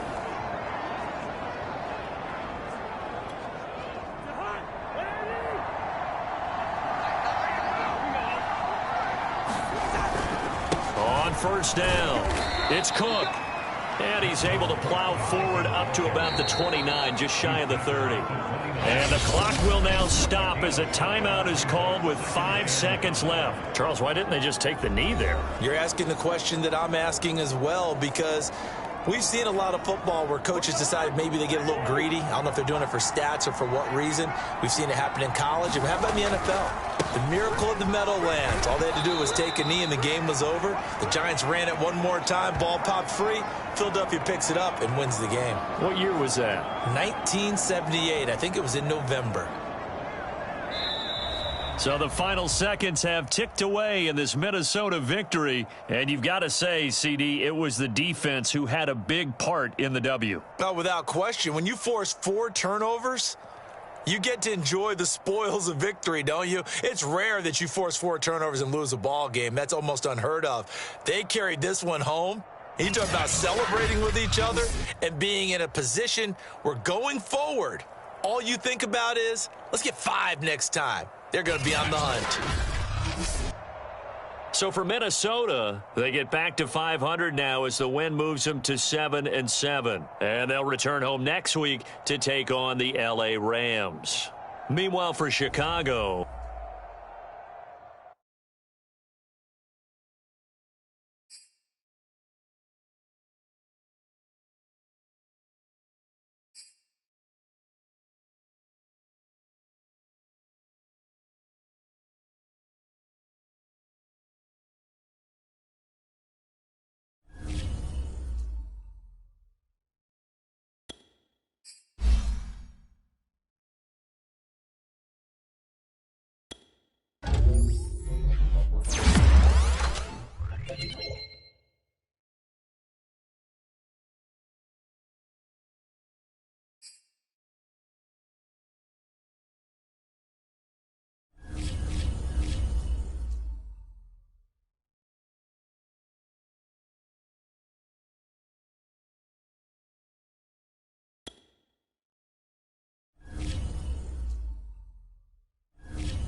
today. From U.S. Bank Stadium in Minneapolis, it's Week 16 of the NFL on EA Sports.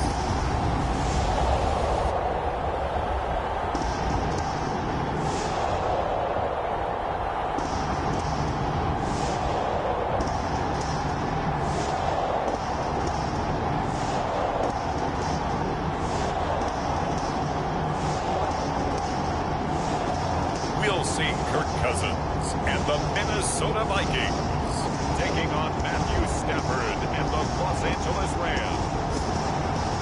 A very warm day outside by Minnesota standards, but then again, it is still summer. Either way, the AC is working just fine at U.S. Bank Stadium in the Twin Cities.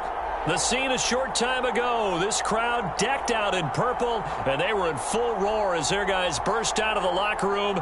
We're ready for football, folks, as the Vikings get set to do battle with the Los Angeles Rams.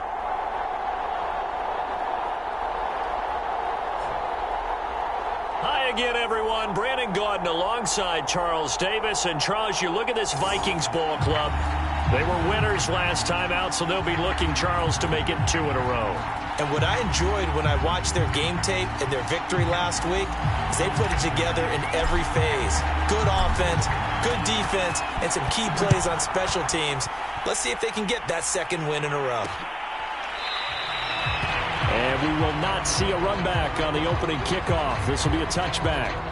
Rams taking the field, ready for their first offensive series, and led out by their new starter for 2021 in his now 13th season in the National Football League, Matthew Stafford. Okay, I thought there was something to build on in last week's game by his performance. I thought he played fairly well overall. The numbers won't knock your socks off. 2 touchdown passes and an interception. The bottom line, though, they lost. Yeah. How does he eliminate that one interception, continue to take care of the ball, and maybe increase the number of times he puts the ball in the end zone with a receiver? A little jet sweep to start the drive. And this will be a gain of 5 as he gets it to the 30. So let's take a look here at the key inactives. And, Charles, I guess you get this late in the year, you expect to see some guys populating on this list. You're exactly right. No one's happy about it, but it really shouldn't be a surprise. So the guys who are playing in their spots, in their stead, they have to step up now and make big plays for their team. These are his numbers from last week's contest. 17 carries, 99 yards. And when I watch them operate, I see a unit that's playing with extreme confidence. Offensive line, tight ends, wide receivers. You see a group that wants their number 8 rusher in the league end up being in the top 5 before it's over. Ball up to the 35 now as they come up on 1st and 10. On the ground, it's Akers. And he's going to take this ahead for right around 3 yards, but no more than that. 2nd down.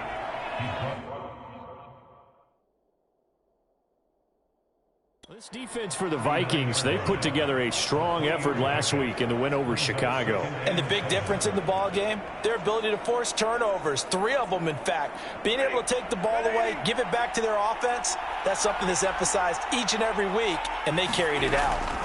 They'll try the air now with Stafford. Open man, Higbee, the tight end.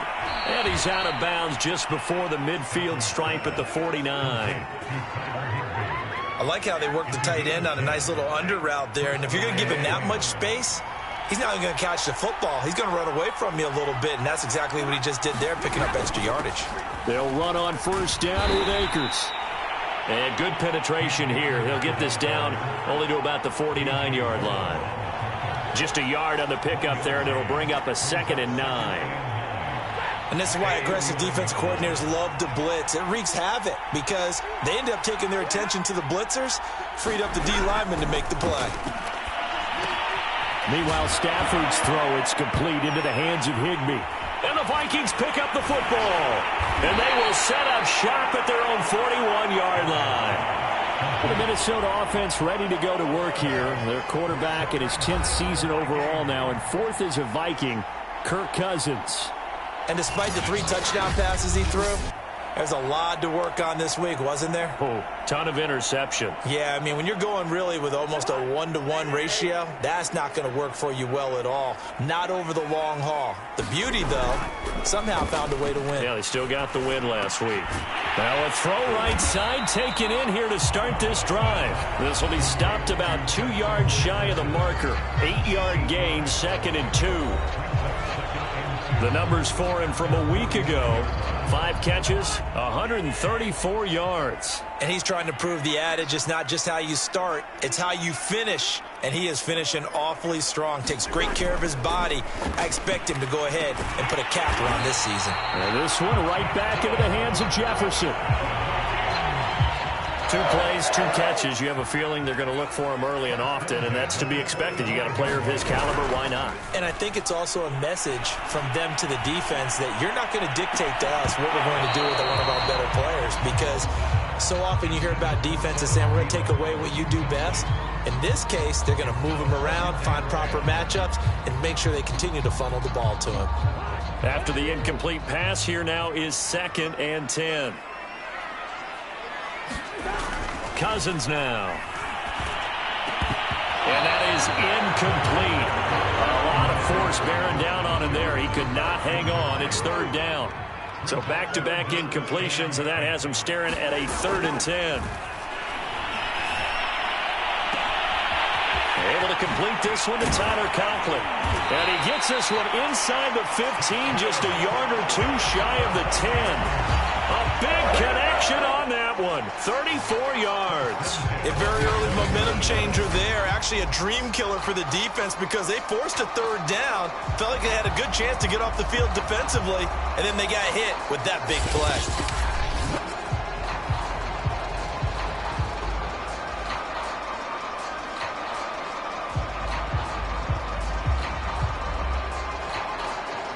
So how about this for field position after the big play? Inside the 15 now as they come up on 1st and 10. Now Cousins. And it's caught in the end zone for the Viking touchdown by Justin Jefferson. Justin Jefferson with his 16th touchdown of the year. And the Vikings have taken a first-quarter lead. Personally, for him, a great opening drive. He had 3 catches, including the touchdown. That felt like tremendous scouting, great film watching, and creating a game plan to start this off, not only to get him involved, but to send a message to the defense. You have a lot to handle in this one. Greg Joseph on for the extra point.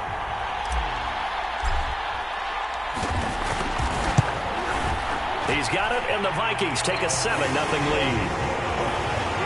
A drive that time of 6 plays, and it's polished off by a Viking score.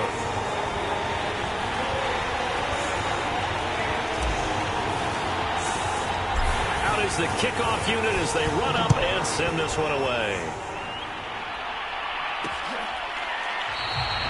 And they'll start at the 25 as Powell decides against returning it. So the Rams coming back onto the field, their 2nd drive of the game. And last time the turnover on the fumble, and they were in enemy territory, so that had to be very frustrating. Down on the scoreboard here, can't do it again. You nailed every part of what was frustrating. Down on the scoreboard, had a drive going, and pushed it past the 50-yard line, so they thought they were in striking distance. And to come away with nothing, not a good feeling at all, to put it mildly. Now they can't afford to do that again. Yeah, now can they get that bad taste out of their mouth here? And some room to maneuver. And they've got it well across midfield down to the 40 before it's all said and done. 44 yards rushing for him now. He's only carried the ball 4 times. Well, they came into this game saying it was important that they set the tone and show that they can run the football. I believe that they've done that here in the first quarter.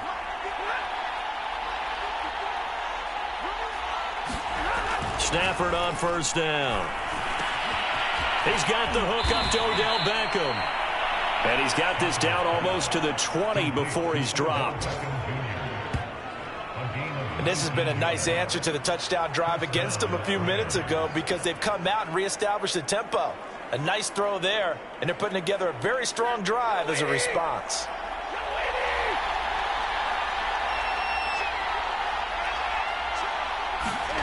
On first down, it's Stafford. A quick pass to Kupp.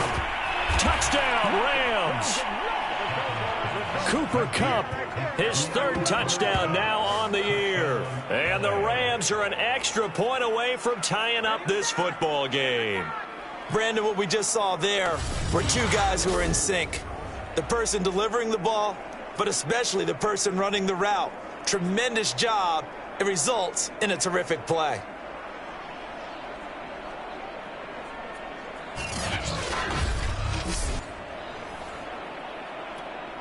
Matt Gay on for the extra point.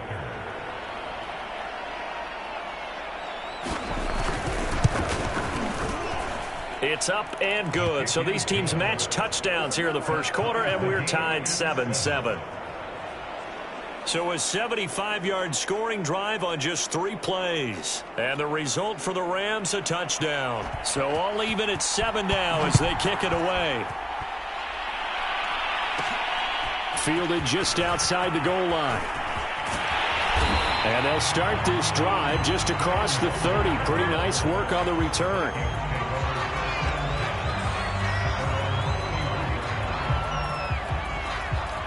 The Minnesota offense about ready to get this next drive underway. And they'll be looking to build off of a nice drive last time, a drive that really relied on the quarterback. Making good decisions, distributing the ball well, distributing it accurately, keeping it away from danger. A really nicely run drive. But now the defense, what adjustments do they need to make in the passing game? Pass rush, pass rush, pass rush. There's the guys up front, or maybe you bring additional guys, but you've got to disrupt the timing of them throwing the football. We'll see if they can disrupt it here.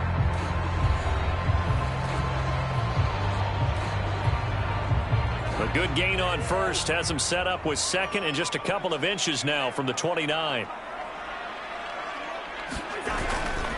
Cousins gives way to Cook, and he'll lose yardage here, back at the 41. It'll go as a loss of a yard, and it'll set up third down. Sometimes you just sit back and marvel at what he can do defensively.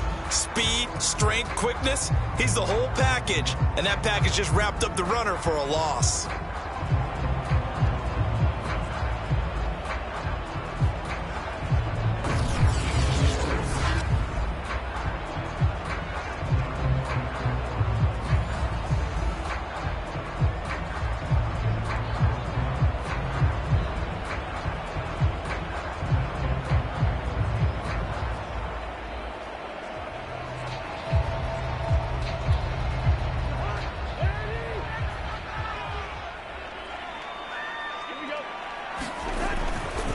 Third down, Dalvin Cook. And he'll go out of bounds. It appears right at the 45. Well, partner, none of these runs individually have added up to a whole lot. Now, 3 plays, all 3 short runs, but together a first down. Yeah, it's amazing how the narrative changes when you string them together.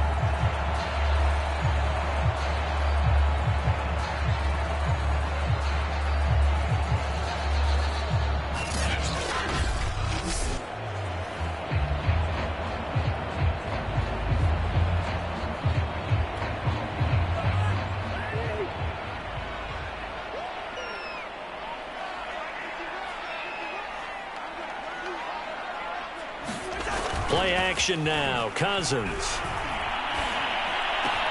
He's got the first down and more inside the 40. And finally taken down at the 30-yard line.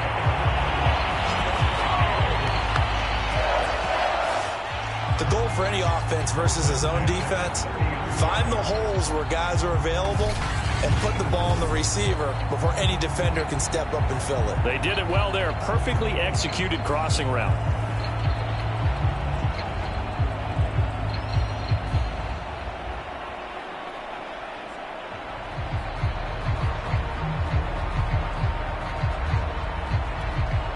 So from Rams territory now, it's 1st and 10 at the 30-yard line.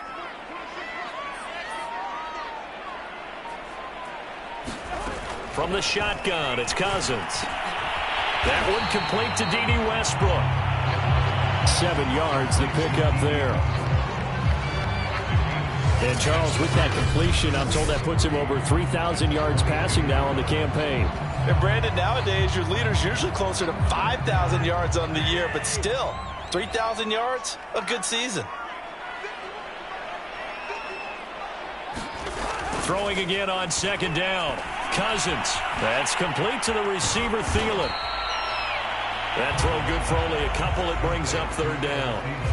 This drive, it's been a good mix. 3 passing plays, 3 runs, hitting on all 3 of those passes, and the last one putting him in the red zone. So wouldn't you think play action right here? Because you've got the ability and had the ability to run it and throw it. Go play action and take your shot at the end zone.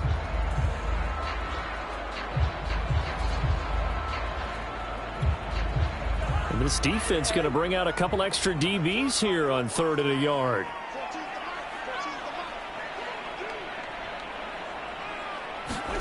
Again, it's Cousins. And he's going to go down. He's sacked back at the 24. Aaron Donald racking up sack number 12 for him on the year. You and I both know we're into a whole new realm of football because we're not just looking at tendencies anymore. We're looking at analytics, and I've got to think the analytics on 3rd and 1 say run the football. And this is not going to be anywhere close. No good. Way wide to the left. And this game will remain tied here in quarter number 2.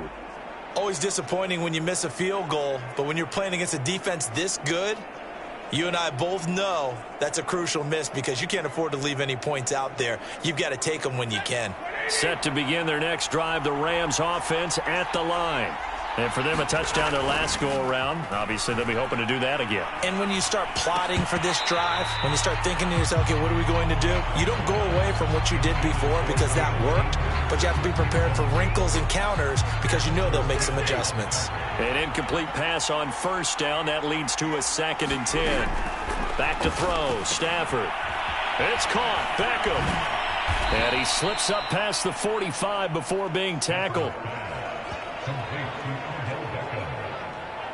That catch, by the way, number 542 in his NFL career. That draws him level with Lance Allworth, who was a Hall of Famer with the Chargers back in the 60s and 70s. Yeah, the man they called Bambi. So if you're in that type of territory, catch the same number of passes he caught, you know you're on your way to a big-time career. And just think, he's not through yet.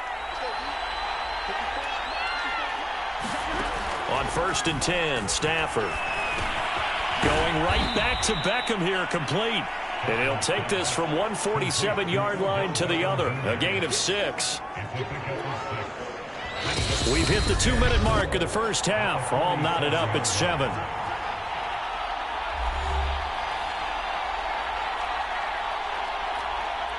A reminder, once we hit halftime, as we do all season, we'll send it down to Jonathan Coachman in Orlando. He'll have all the stats and scores from games in progress around the NFL. The best multitasker in the... Touchdown, L.A.! Odell Beckham, his 6th touchdown of the season. And the Rams have taken the lead. Gay is on for the point after.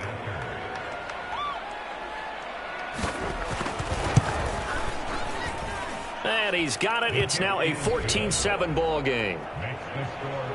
So that drive, 4 plays. And it winds up with a touchdown for Los Angeles.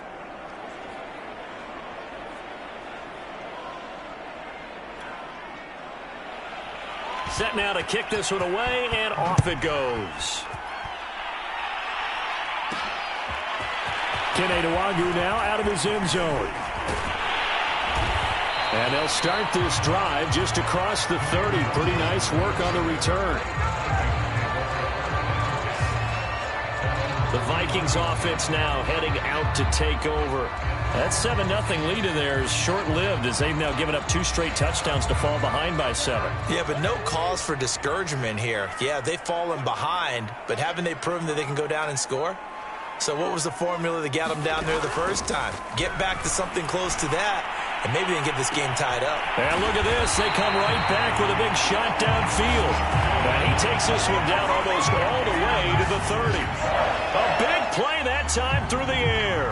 37 yards. Already over 1,000 yards receiving this season. That catch is just going to add to his total. Certainly not resting on his laurels. He's trying to continue to gain as many yards as possible and continue this big season. On 1st and 10, Cousins setting up the screen for Cook.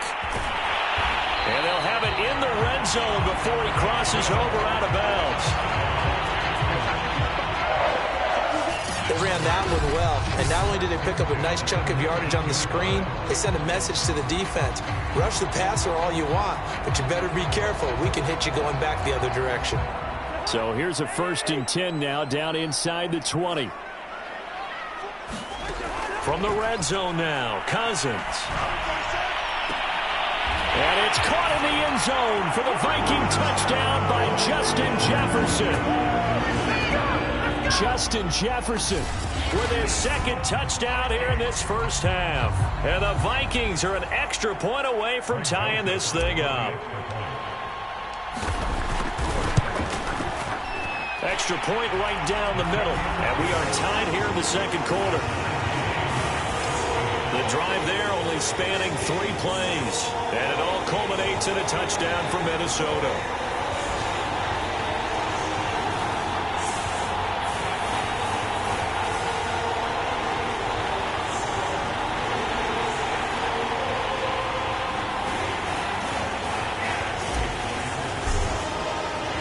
This one tied at 14 now as he sends this one away.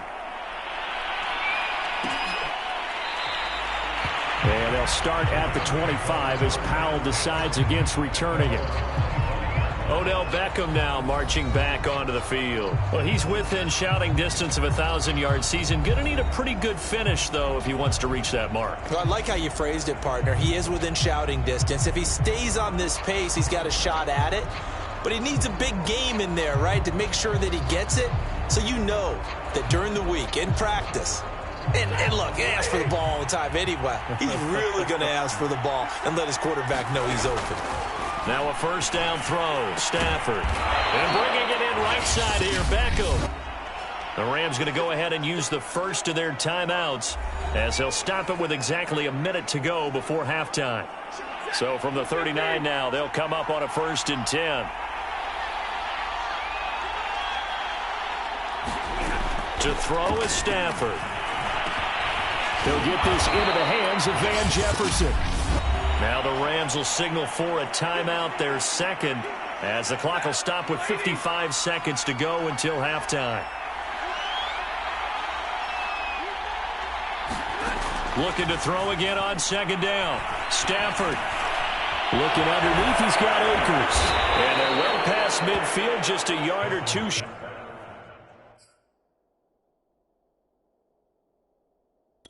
of the 40. Good strong throw and catch right there. And so far in this game, the alleys have been open for them to get completions, and they're taking advantage of it.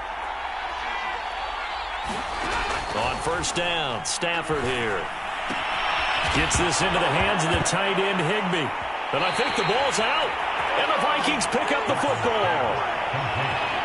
Always costly to cough up that football. These defenders, they become so adept, though, at jarring it free. Yeah, it's amazing that there aren't more fumbles caused, because now, if you're an offensive player, you go through ball security drills every single day. It's really not out of line to think you should take the ball to bed with you and just hold on to it. But the bottom line is, no matter how much you try to protect it, these guys are pretty good at finding ways to knock it out. This secondary has been roasted in this first half, and they get a measure of revenge there. Nice play on the deep ball. Yeah, they're going to need a few more plays like that in order to get their confidence fully back, but that's one step in the proper direction. And the Rams got him. They bring him down. Aaron Donald, he's the culprit, and that is now his 13th sack of the season as his great year continues. Cousins with work to do after the sack as he brings his guys up on a 3rd and long. They'll look to throw here. They're going for Jefferson downfield. Oh, a contested ball here, and it's going to be caught. And we're going to get a timeout with 2 seconds remaining in the 2nd quarter.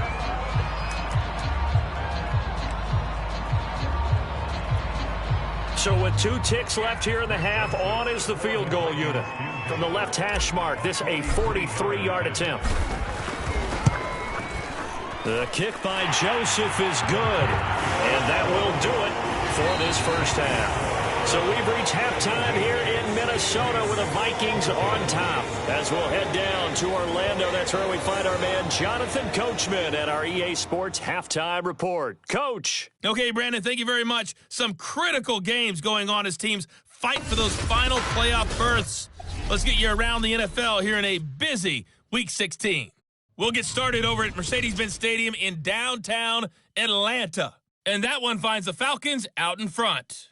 Tajay Sharp, a touchdown reception.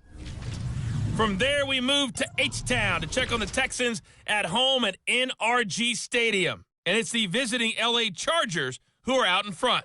Justin Herbert with 2 touchdown passes. Finally, let's get up to the place they call Titletown, Green Bay, Wisconsin, to see what's happening with the Packers. And they were winners in that ball game over the visiting Cleveland Browns. Aaron Rodgers, another strong performance as his guys claim victory number 13 on the year. In the game you're watching, it's been Kirk Cousins with a hot hand in the first half. He's thrown for over 200 yards already, and his guys have the lead as well. As we get you back to Brandon Gaudin.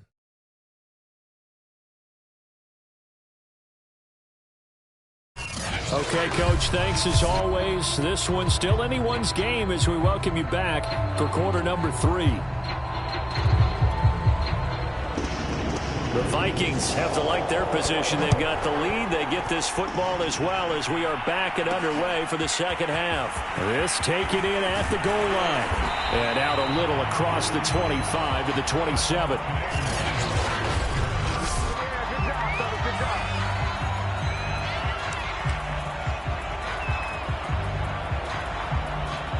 Here are the Vikings now to start their next drive.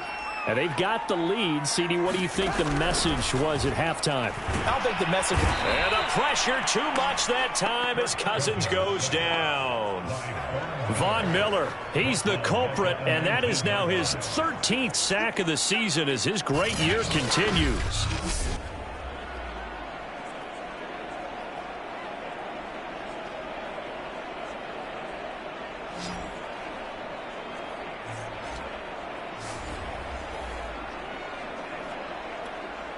Now hold everything here. We're going to get a timeout by the offense. It's just their first, so 2 remaining as they burn one here in this third quarter. Got to imagine the pass rush will be equally intense here on second down following the sack. It's 2nd and 18. Play fake. Cousins. That is caught by Thielen. And he's brought down after a very nice gain.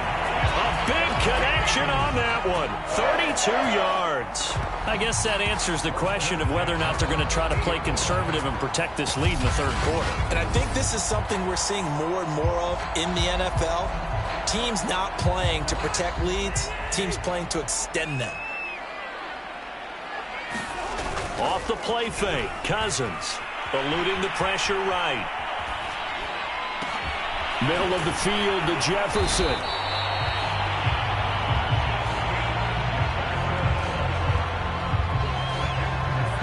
Well, there's your leading receiver in the NFL in terms of yardage, putting on another clinic, well over 100 yards. Are we taking notes? We should be, right? Because I'm going to go back and watch this tape and really enjoy what I'm seeing. The route running, competing for the football, just breaking down a defense. In need of only about the length of the football here on second down.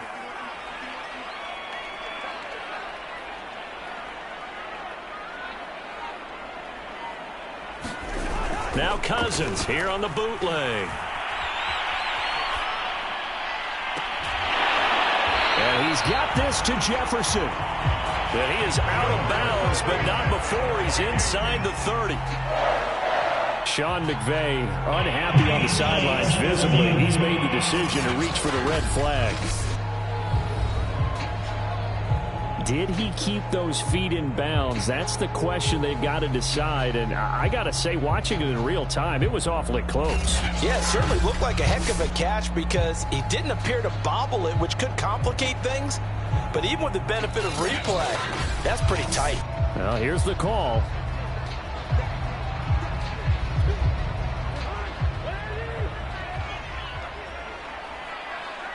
So that a good outcome for Sean McVay as the challenge is successful.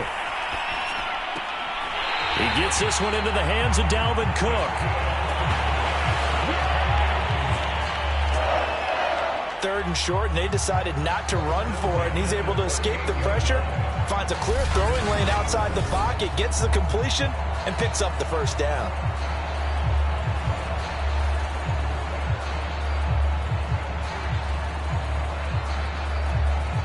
So here's a 1st and 10 at the 38.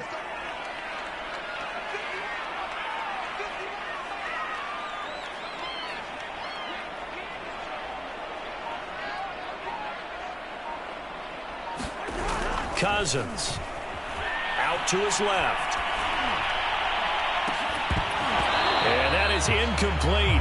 He couldn't hold on through the contact. Brings up 2nd down. As soon as I saw him break contain and get outside, my first thought and my eyes gravitated downfield because nowadays, most of these quarterbacks, when they do that, they want the big play downfield. They don't want to throw it short. In this case, he took the shot. It fell incomplete. Quarterbacks love slant routes because the receivers are breaking right into their line of vision, and receivers love them as well because they're getting the ball on the move and able to catch it and try and get upfield and gain additional yardage. Cousins' throw pulled in by Jefferson. And he'll be out of bounds, taking it just shy of the 10 at the 11 or the 12. 5 yards on the catch there, brings up 2nd down.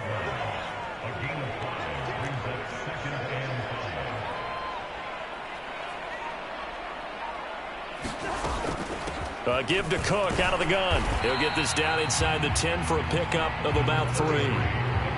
In the first half, he was held in check on the ground, but despite that lack of production, they still have the lead. Yeah, and they've got to feel fortunate about that. If they could actually get production from their lead horse, that would help open up this offense and widen this margin, too. To the goal line, but it's incomplete. The LA defense up the snuff in coverage there. Pushes this to 4th down.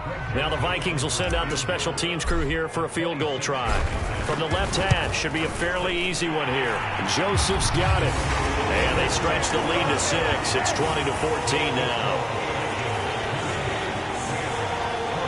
Well, looking at it from a defensive perspective, that keeps the deficit very, very manageable. You know, all things considered, not a bad job on the defensive side. I would say that you pointed out something pretty good right there, and that is you actually have both sides happy with that exchange. You know, happy in quotes, of course. One team, hey, we've kept it within range. The other side saying, hey, we put points on the board and did stretch out the lead. Let's see how this one turns out. Yeah, still bottom line, though, 3 points for the opening drive of the 3rd quarter. Stafford.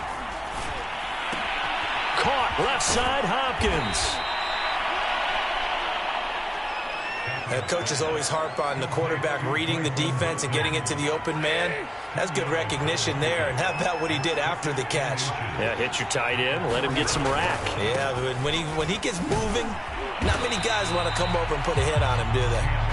Looking for a crease, can't find one. Stopped at the line of scrimmage. They'll say no gain on the play, so it was looking good, but nothing there, and now it's 3rd down and inches.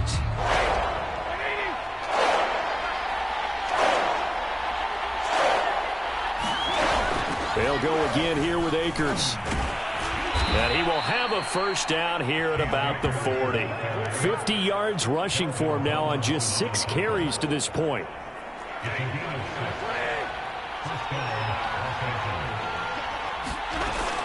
They'll run on 1st down. Akers. And he's got some space here. And he'll be taken down, but not before he works it past the 50. That's pretty much meat and potatoes right there, wasn't it? Just go right at him and let your big horse charge up the middle. Not too fancy there, was it? Nothing fancy at all, challenging that defense. And on that go-around, the offense won the challenge. Here's a throw out wide, complete to his running back right side. 3 yards the gain there, 2nd down.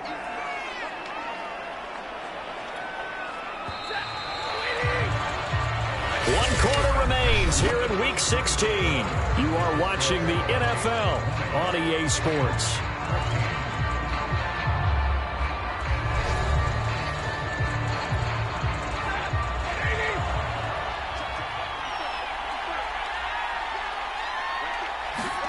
To throw again on 2nd down. Stafford. They'll set up the screen here to Akers. And this is going to turn into another 1st down as the tackle is made at the Vikings' 31-yard line. Another catch for him there on this drive, Brandon, and it looks like they're going to utilize him out of the backfield any way they can. And that time they pick up a 1st down. So now on defense, do you assign a man to him and try and cover him before he gets going? And down inside the 15, shy of the 10. I love the drive they're working on here because they know they can take the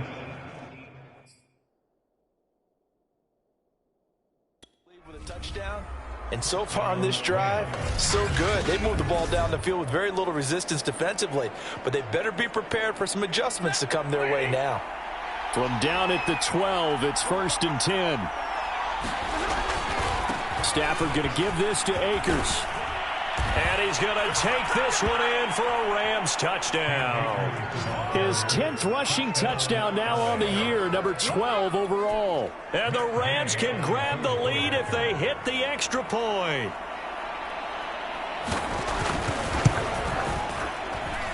A very important extra point there, up and good. And they have taken the lead here in this 4th quarter. The kickoff unit is out on the field, and they will send this one away. Nwangu now from his end zone. And a nice return sets him up pretty good here right at the 30-yard line.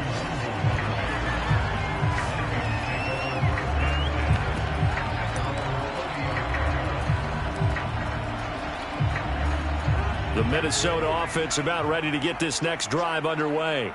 And last time they got 3 points, but it was a chip shot field goal. And when you go to the sideline after a chip shot field goal, maybe the offense not too happy. It's a balancing act, isn't it? Because you're exactly right. They're none too pleased that they didn't punch it in for 6 points. But they also have to remember they did put points on the board. 3 points is 3 points. And in this league, you take points when you can get them. Not easily done. On 2nd down, it's Cook again. And he'll get up to the 43-yard line. Well, they've certainly been successful throwing it around in this game. That's allowed them to move the ball on offense. But I've got to tell you, to watch them run the football and successfully, I'm not taking sides. But to see the ball in a running back's hands, oh, that's football for me. Yeah, he tries to keep the legs churning, but he's going to be stopped behind the line. There's no question that coming into this game, this defense was pretty vocal about its desire to take this running back out of his game. And all that pregame wolfing has turned into results. On 2nd down, it's Cook. And he'll be tackled right on the midfield logo. 8 yards there on the carry, and now they're left with a much more manageable 3rd and 3. They'll try to get it on the ground with Madison. Well, this is going to depend on the spot, but it's not a very generous one. He looks to be about a yard or so short. He needed 3. He got 2. Now that'll set up an interesting situation here on 4th and a yard. This late in the game, Charles, I think you maybe seriously have to think about going for it. Especially where they are in terms of field position, because this is almost like no man's land. Might hurt your punter because there might not be enough space, maybe too far for your field goal kicker. I'm like the old rule. Possession is 9/10 of the law. Possession is 9/10 of winning the game. Go for it. Get the 1st down. Close it out.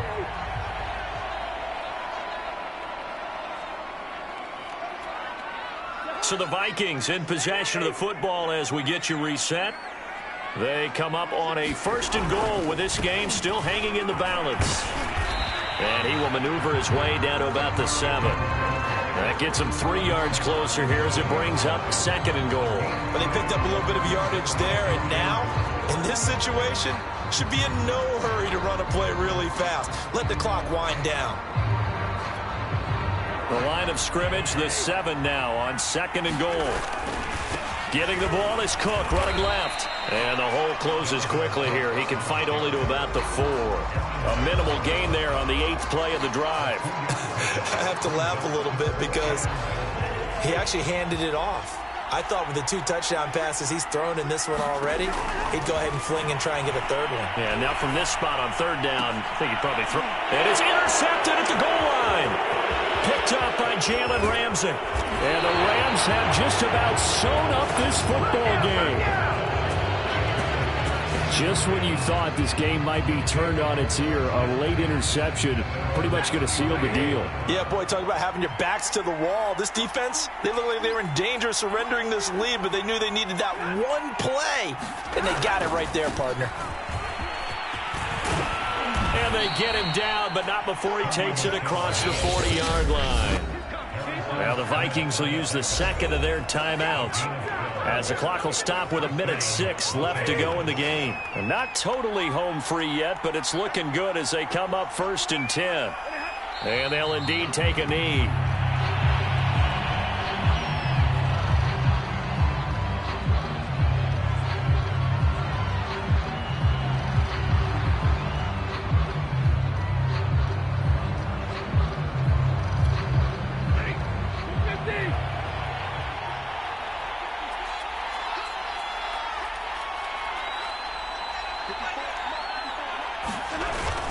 On second down, Michel. And he's going to take this one up only to about the 44-yard line. It's a gain of maybe 3, but it's going to leave him with still about 8 or 9 to go on third down. I like a guy who understands the situation. I also like a guy who you look at him and you say, that looks like a guy who knows the coach is going to say, guess what? You drop this one, you'll be carrying around the training facility for an entire week. Maybe flashback to high school or college, carrying it around campus, right? The old gauntlet drill, right? Anyone get the ball out while he's sitting in class and bring it back to the coach? He's in big trouble. So the L.A. Rams with a victory here. And we talked so much about the turnover battle, determining who wins, who loses. This game, no exception. Error-free football, no turnovers at all, and they win it. So this is one you don't have to convince your team that what you're saying is accurate. And you know what I'm talking about. Head coach always stands up in front of the team and says, guys, if we do this, this, and this, we'll win. And usually they say, if we win the turnover battle, we'll win. Well, here's the proof right there. When the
Hey, it's Eli.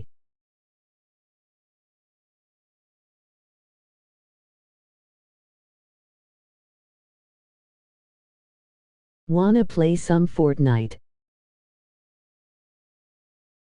Just got a dub.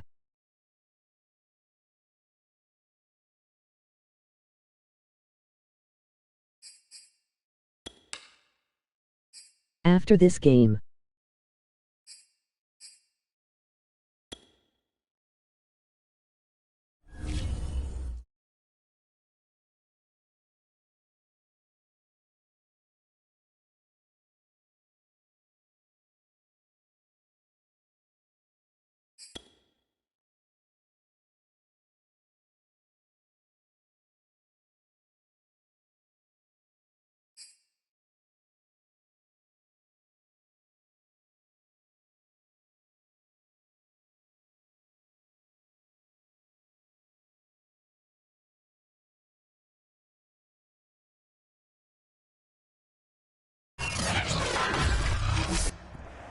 Tonight, from Lambeau Field in Green Bay, Wisconsin, it's Week 17 of the NFL. I am probably going to lose and my season is over.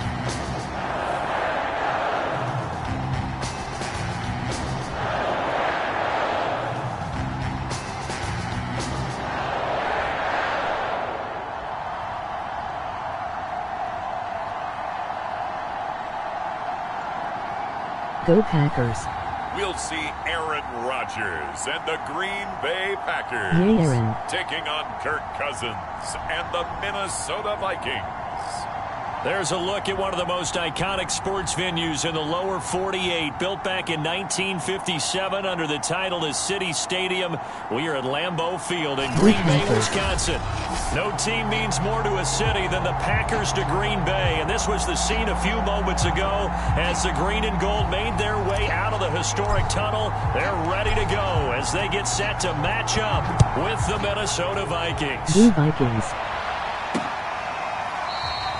And we will not get a run back here to start. It's a touchback, and it will come out to the 25. Here we go with the Packer offense, guided by their decorated QB with a long list of Pro Bowls and other accolades next to his name, of course. Aaron Rodgers leading the way. And he just continues to throw touchdown pass after touchdown pass, leading the league here down the final stretch of the year. Guys will say that the numbers and the rankings, they don't matter to him very much. But I don't know how much I actually believe that. Sure, he's team first, but I think everyone would like to see him finish number one, including himself. On first down, Rodgers. Out of the backfield, this is Aaron Jones. Well, he's going to be out of bounds, but not before he takes it inside the 40. A big play there on the catch and run. The offense has to love that because that was just a dump down, and then he turned something out of seemingly nothing. And the best quarterbacks understand that dumping it down is often a good play, a better play than even what was drawn up. Blue Vikings didn't even make playoffs. Emoji rolling on the floor laughing.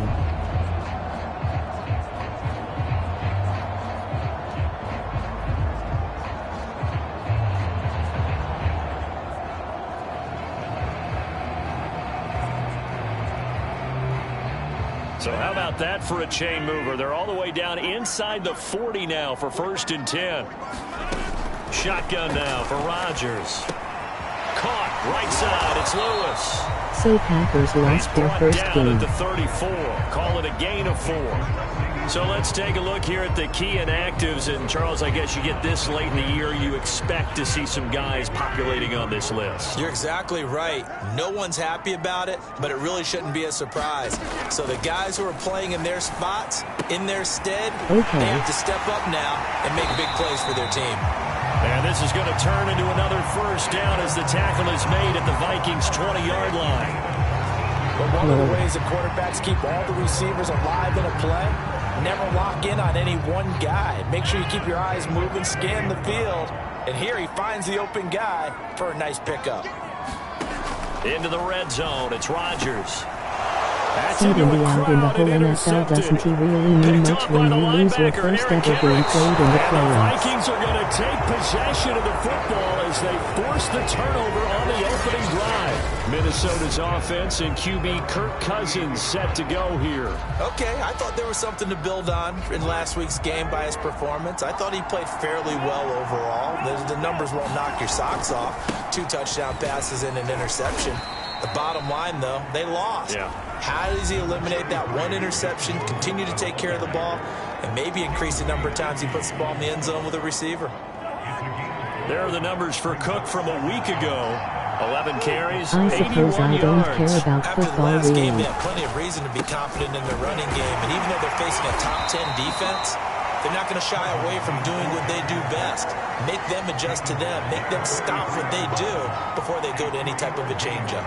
This defense for the Packers, they were very strong last week in that win over Cleveland. And as in any game, takeaways are always a big key. They're always discussed on defense. There's an emphasis there. And they came away with 3 interceptions in that game. That's complete to Justin Jefferson.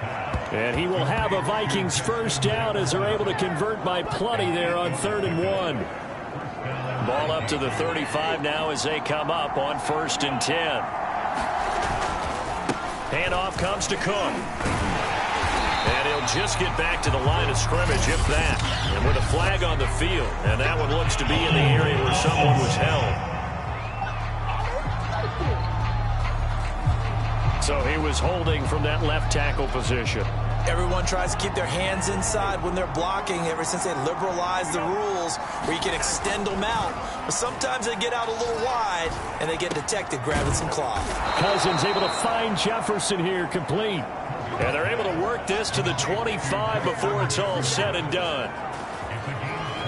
That was a nicely run slant route, and what the receiver's trying to do is make the defender think he's going upfield for a deeper route and then breaks it off, usually after about 3 to 4 steps, and cuts towards the middle of the field. And now what he's trying to do is use his body to keep the defender away from the football and give the quarterback a really nice target. Preston Smith there on the stop. Coming up on a 2nd and 6. Throwing is Cousins. Open man is Osborne. He's got him.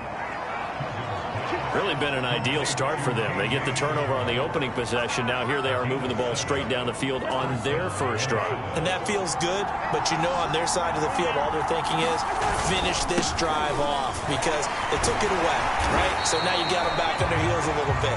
Now go down, put a touchdown on them.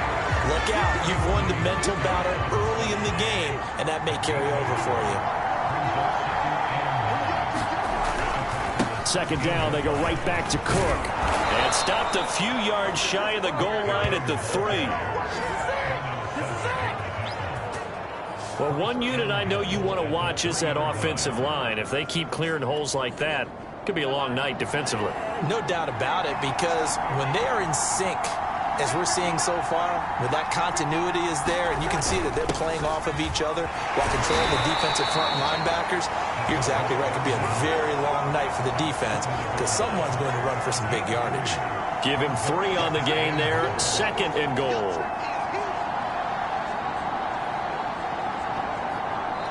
No score after 1 on EA Sports.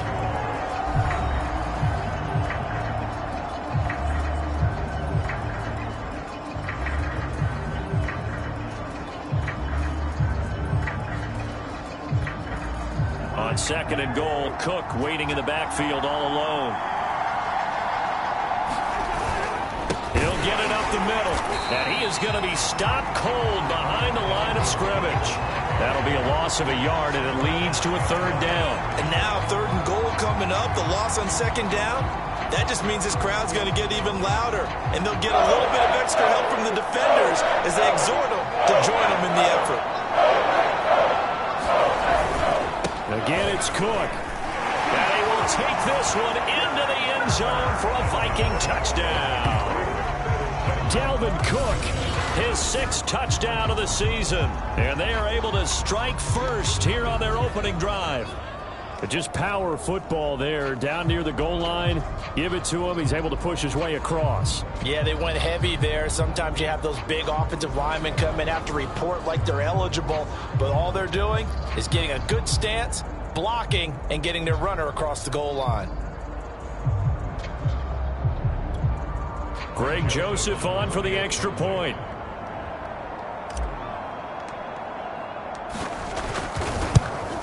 No, he missed the PAT. No good on the extra point, so a letdown there, and this will stay a 6-point ball game.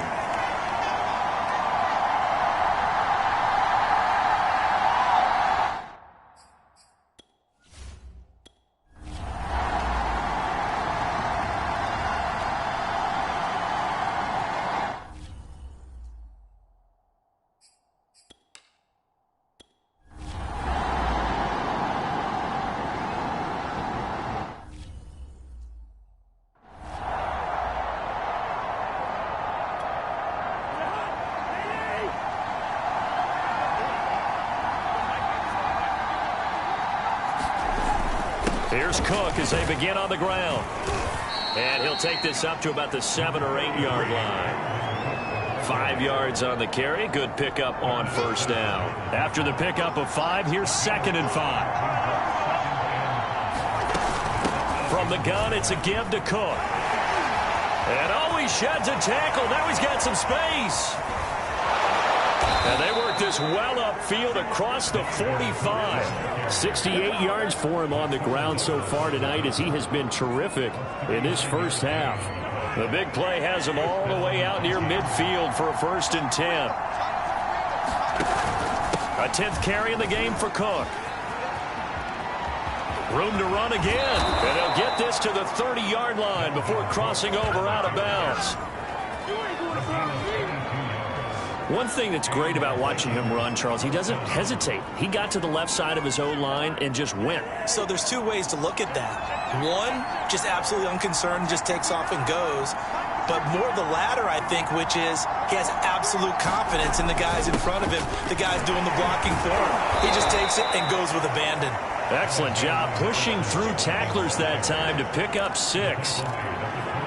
That play wasn't quite as big as the play that preceded it, but still, got to like the way they're moving the football, partner. Absolutely. Pretty good room to run on that last play. Yeah, they didn't get a first down, but still, you'll take runs like that each and every time, won't you? And he's able to get it to the edge of the red zone at the 20-yard line. I hope we give enough respect to the big guys up front because they have been getting it done on this drive. The holes have been large, and they've been barreling through them, picking up first downs. Cook with a run on first down, but he'll only manage a couple there before he's taken down. He's had success on this drive, but not on this play. Finally, they bowed up defensively. I think they were determined not to let him take it pretty much all the way down the field. Yeah, it looks like they handled their run responsibilities correctly this time. What we call them run fits, everyone was in the right place.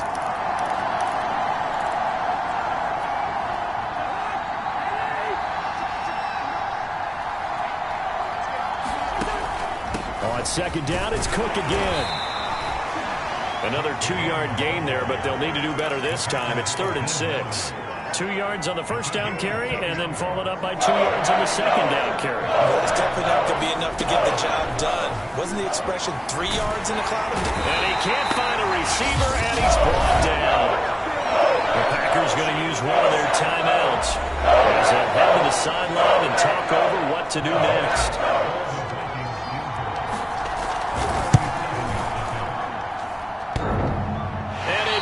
Off the left upright and deflects away. It's no good. And this score will stay right where it is. So plenty of leg, but it's the accuracy.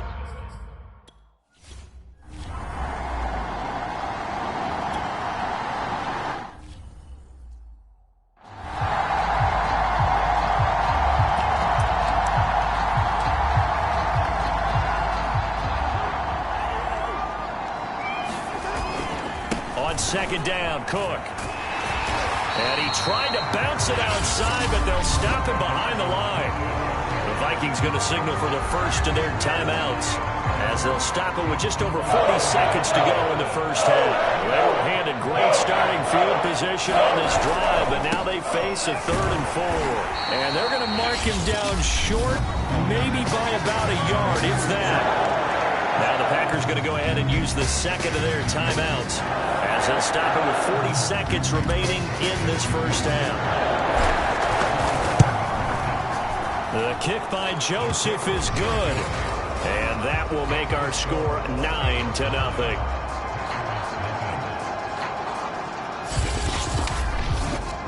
So that one on target, and it adds to this first half lead. And maybe we're too early to worry too much about 1-score lead, 2-score lead, etc. But this is where you kind of start banking those points that come in helpful later on. The kickoff team on the field now as they will send this one away.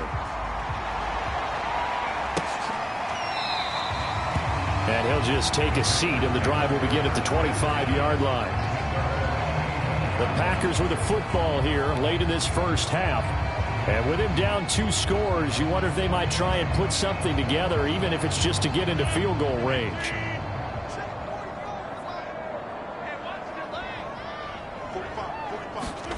On 1st and 10, here's Rodgers. He gets this to Davante Adams. And he gets this one just shy of the 40. They'll mark him down at the 39. Now the Packers going to burn their 3rd and final timeout as the clock will stop with 21 seconds to go here in the first half. So from the 39 now, they'll come up on a 1st and 10. Now it's Rodgers. And that will be incomplete with a clock showing 18 seconds now to go. So, CD, this defense, they know that they have to be at their very best when they're taking on a team here that's in the midst of a winning streak that's now stretched over multiple months, not weeks, months. I think the challenge they put upon themselves is we want to be the guys to end that streak. And what's working in their favor? The winning streak on the other side. Sometimes that carries a burden with it because they feel like they have to play perfectly as well. Let's just go out there and get them is the idea. Okay, Brandon, thanks very much. Welcome in, everyone, to our EA Sports Halftime Report. Let's get you caught up on what's going on around the NFL. And just like that, on we head to half number 2. The final 2 quarters of the NFL regular season are upon us as the second half of Week 17 is underway. Kene Nwangwu now out of his end zone. And a nice return sets him up pretty good here right at the 30-yard line.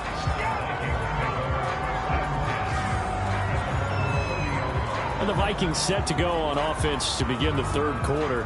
And they've got the lead, CD. What do you expect from them in this second half? Well, I like what they were able to do on the ground in the first half because they had a lot of success running the ball, and I certainly think we'll see more of that. But I'd keep an eye on that defense, and I think their coaches up in the box will do the exact same thing. If they start to see 1 or 2 guys start to creep towards the line of scrimmage, that'll be licensed to take some shots downfield. And he will score. Touchdown, Vikings. Dalvin Cook, his 2nd touchdown of the night. And the Vikings come right out of the locker room and score here in the opening minute of the 3rd quarter.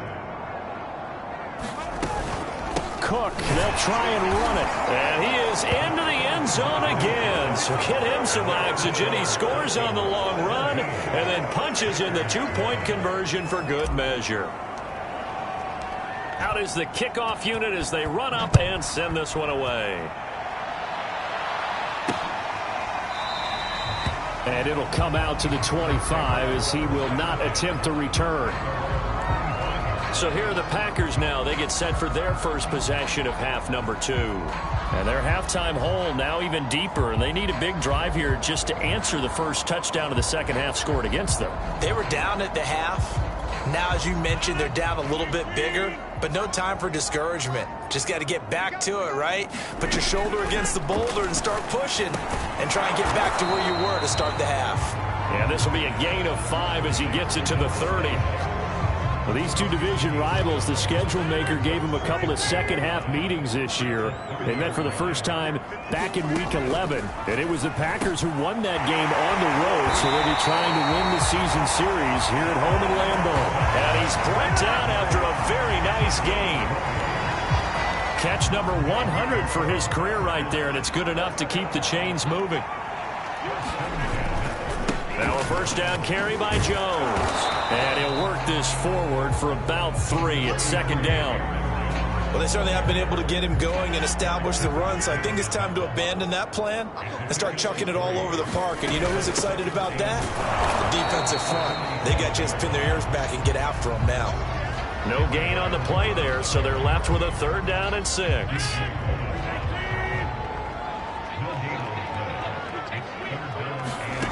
Here's Rodgers to throw.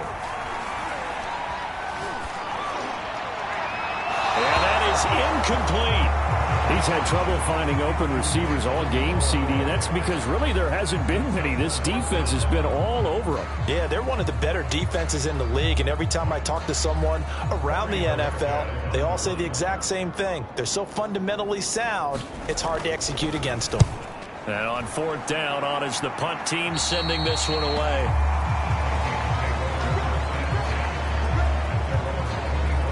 Now the Minnesota offense set to take over again. And they hit the home run last drive. One play on the ground all the way to the house. Now the defense, maybe they're expecting a run here. Partner, I love your description because when we talk about hitting the home run, we're usually thinking about a passing play, aren't we? Something in the air, deep ball. But how about them just taking it big-time jaunt? Now if you're coming back out, now they've established this run game, the play-action pass could very well be open. Second down, they go right back to Cook. Cook, a first down and more. And he's going to be out up around the 45-yard line. 186 yards for him on the ground now. He has been a tough man to bring down all night. Well, you certainly have to give a little credit here because they're playing this game now at their pace. This is ball control football, sustained runs, taking their time, and making it work. And a minimal gain here as he's up to about the 47-yard line. And Chris Barnes there on the stop. Oh, that's a real nice job there by the defensive front. They just engaged and held their ground. But how about the guy who made the play? We often talk about whether they take a good first step or not. Many times you just don't take any step. Just get your feet moving, get your body going, and then once he made the read, he was able to make the play. On second down, this is Madison. And this will be taken across midfield and into Green Bay territory. And there's a run to be happy with. Good, solid yardage. You'll take that anytime you hand the ball to a back.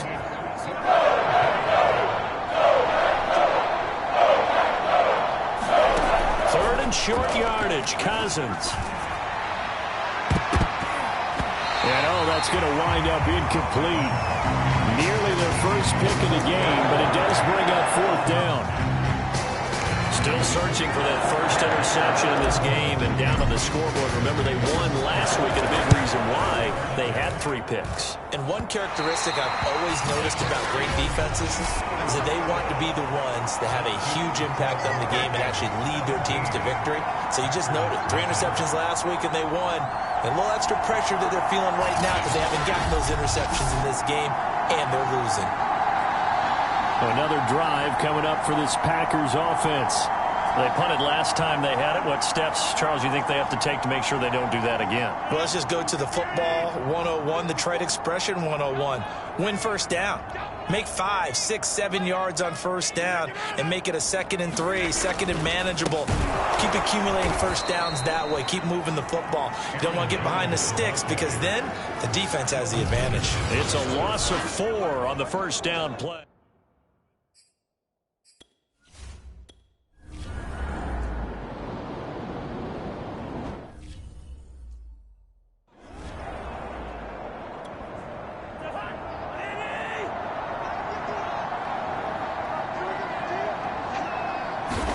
Following the interception, Cousins. And that's going to be incomplete. Too tough to hold on to that one. It's 2nd down. 3rd quarter action here, this regular season finale. This will be 2nd and 10. They run with Cook. He's been busy tonight. And he's got this pretty close to a first down as the tackle is made at the Packers' 33. That'll leave them with a 3rd and 2 coming up. They got 8 yards there. They run it again with Cook. get this one down to about the 20-yard line. So it's pretty simple, partner. You pick up a turnover, set you up in excellent field position. The last thing you want to do is go 3 and out in this spot. Yeah, they would have had to settle for a field goal attempt, but now they keep those touchdown hopes alive. Following the good run by Cook, here's another 1st and 10. Now a handoff here to his running back. And he's only going to get a yard from the 20 to the 19.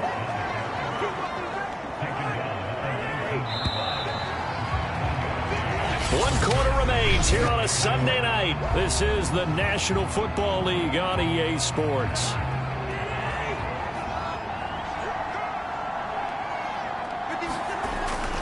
On 2nd down now, it's Cook, and he'll take it from the 18 to the 15, a gain of 3. Let's give a lot of credit to the offensive line. They've been able to move the ball really well on the ground the entire game, and while that wasn't a huge one, that's okay. They'll take them in short, steady bursts. He will push his way down to about the 14. Give him a couple on the run as it brings up a 4th down. Now the Vikings will send out the special teams crew here for a field goal try. Joseph's got it. And the lead now increases to 20-0.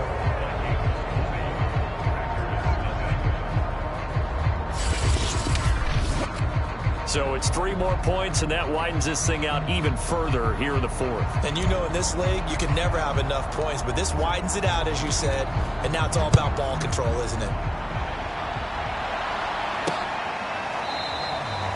And he'll decide to not bring this one out as their drive will begin at the 25. Now come the Packers for their next drive as we take a look at the playoff race in the NFC coming into the weekend. And for them, it's no longer a question of will they make the playoffs. They've clinched the division title. The question, can they hold on to that #1 seed? And this is where the mental fortitude comes to play, doesn't it? Because now you're not just the coach talking about it. It's team talking about it to each other, supporting each other, carrying each other along, because having that #1 seed means everything in the NFL. It does. So even though the division title's clinched, shouldn't take the foot off the gas. No, not at all. Play it all the way through. And I think we've seen that in recent years in the NFL. The teams that play and play to win each and every game, they're the ones to deal with in the playoffs. And that one's going to be off target and incomplete. At this point in the game, they've got to continue to try anything they can. They're still working at it, even though this one feels like a lost cause. The Packers on 3rd down. 0 for 3 to this point. They could use a conversion. This will be 3rd and 6. Now Rodgers. And Rodgers intercepted a 3rd time. Picked off by the linebacker, Eric Kendricks. And he's able to get it back to the 33-yard line. That interception may be the exclamation mark on what really all around has been a good performance. A fantastic performance. They will enjoy film session. Their grade should be very good on this one. And I think the next time the offense gets the ball, I just think about running it and getting the clock done and getting the heck out of here. And by the way, semantics here, but before the grammar police come after me, I think it's exclamation point, not mark, right? You're asking me? Seriously? Yeah, you're smarter than me. Everybody knows that. Listen, I go with what you say, my man. On 2nd down, it's Cook again. And he'll be brought down at the 21, just shy of the 20 in the red zone. Boy, 227 yards on the ground for him now as he has gotten better, really, as the night's gone on.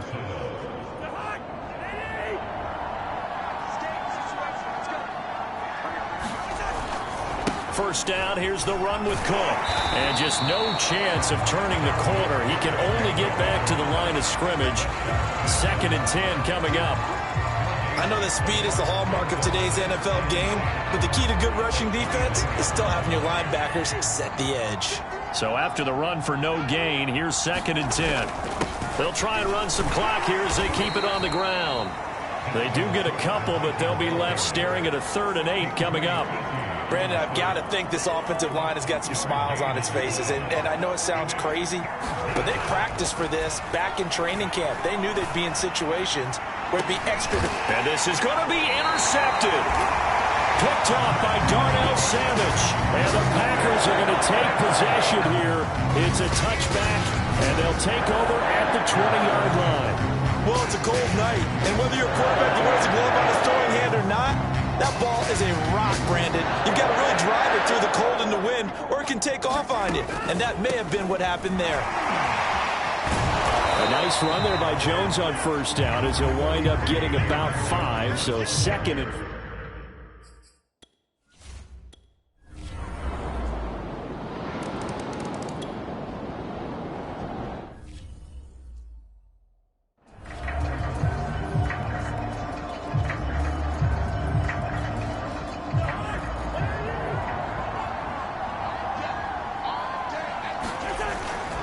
Second down, they go right back to Cook. Broke through some contact, but unable to reach the 40. Now the Packers going to go ahead and use the second of their timeouts as they'll head to the sideline and talk over what to do next.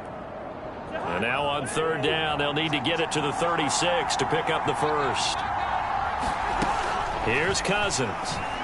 Oh, going for Jefferson downfield. That's incomplete, but there is a flag down, so hang on. A big call coming on third down.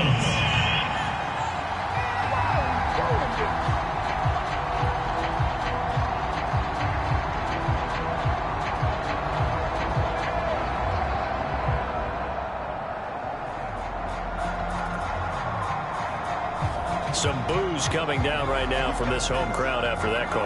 Yeah, and that was because of the pass interference call, but for a second there, I thought maybe they'd gotten a look at my appearance as Othello in the high school play. You were Othello? Not a good one, let me tell you. Now the Packers going to burn their third and final timeout as it comes with exactly a minute to go in the football game. So the ball position now at the 3. Here's second and goal. They'll run for it with Cook. Call it no gain that time, and now it's third and goal. His path became similar to almost running a stretch play, didn't it? Trying to find a crease, anywhere to put his foot in the ground and cut back. It just never materialized. A lot of tired bodies on that field, but this is a big play, third and goal. They'll run it. Here's Cook, and he'll keep working toward that end zone as he's down to about the 2-yard line. The Vikings going to signal for the first of their timeouts. It's just their first. They've got 2 more to use here in the final stages. Now Cousins on fourth down. And it's caught in the end zone for the Viking touchdown by Justin Jefferson. Justin Jefferson, touchdown number 18 on the year. And the Vikings look like they're going to get back in the win column as they extend their lead.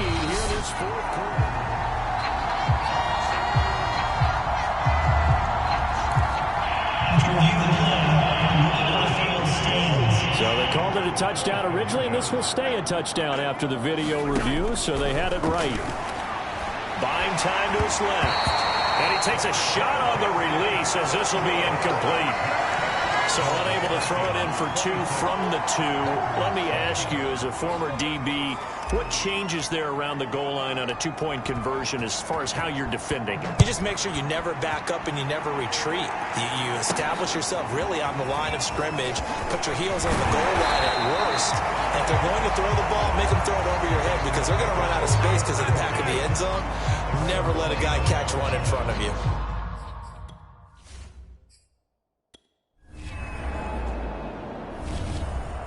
So the final seconds have ticked away in this Minnesota victory, and it was their defense that really paved the way to this victory as they allowed the 1 touchdown, and that was all she wrote. Almost want to do the defense chant right now, right? Defense with a couple of claps in there, but no one wants to hear that from me. Let's just talk about how they got it done, though. When you take care of every aspect of the game, shut down the run, control the airways, right? Make sure the quarterback is harassed. This type of performance you get. They can't fashion together any offense, no consistency, and they just took control. So for the Vikings, the victory gets him back to 508.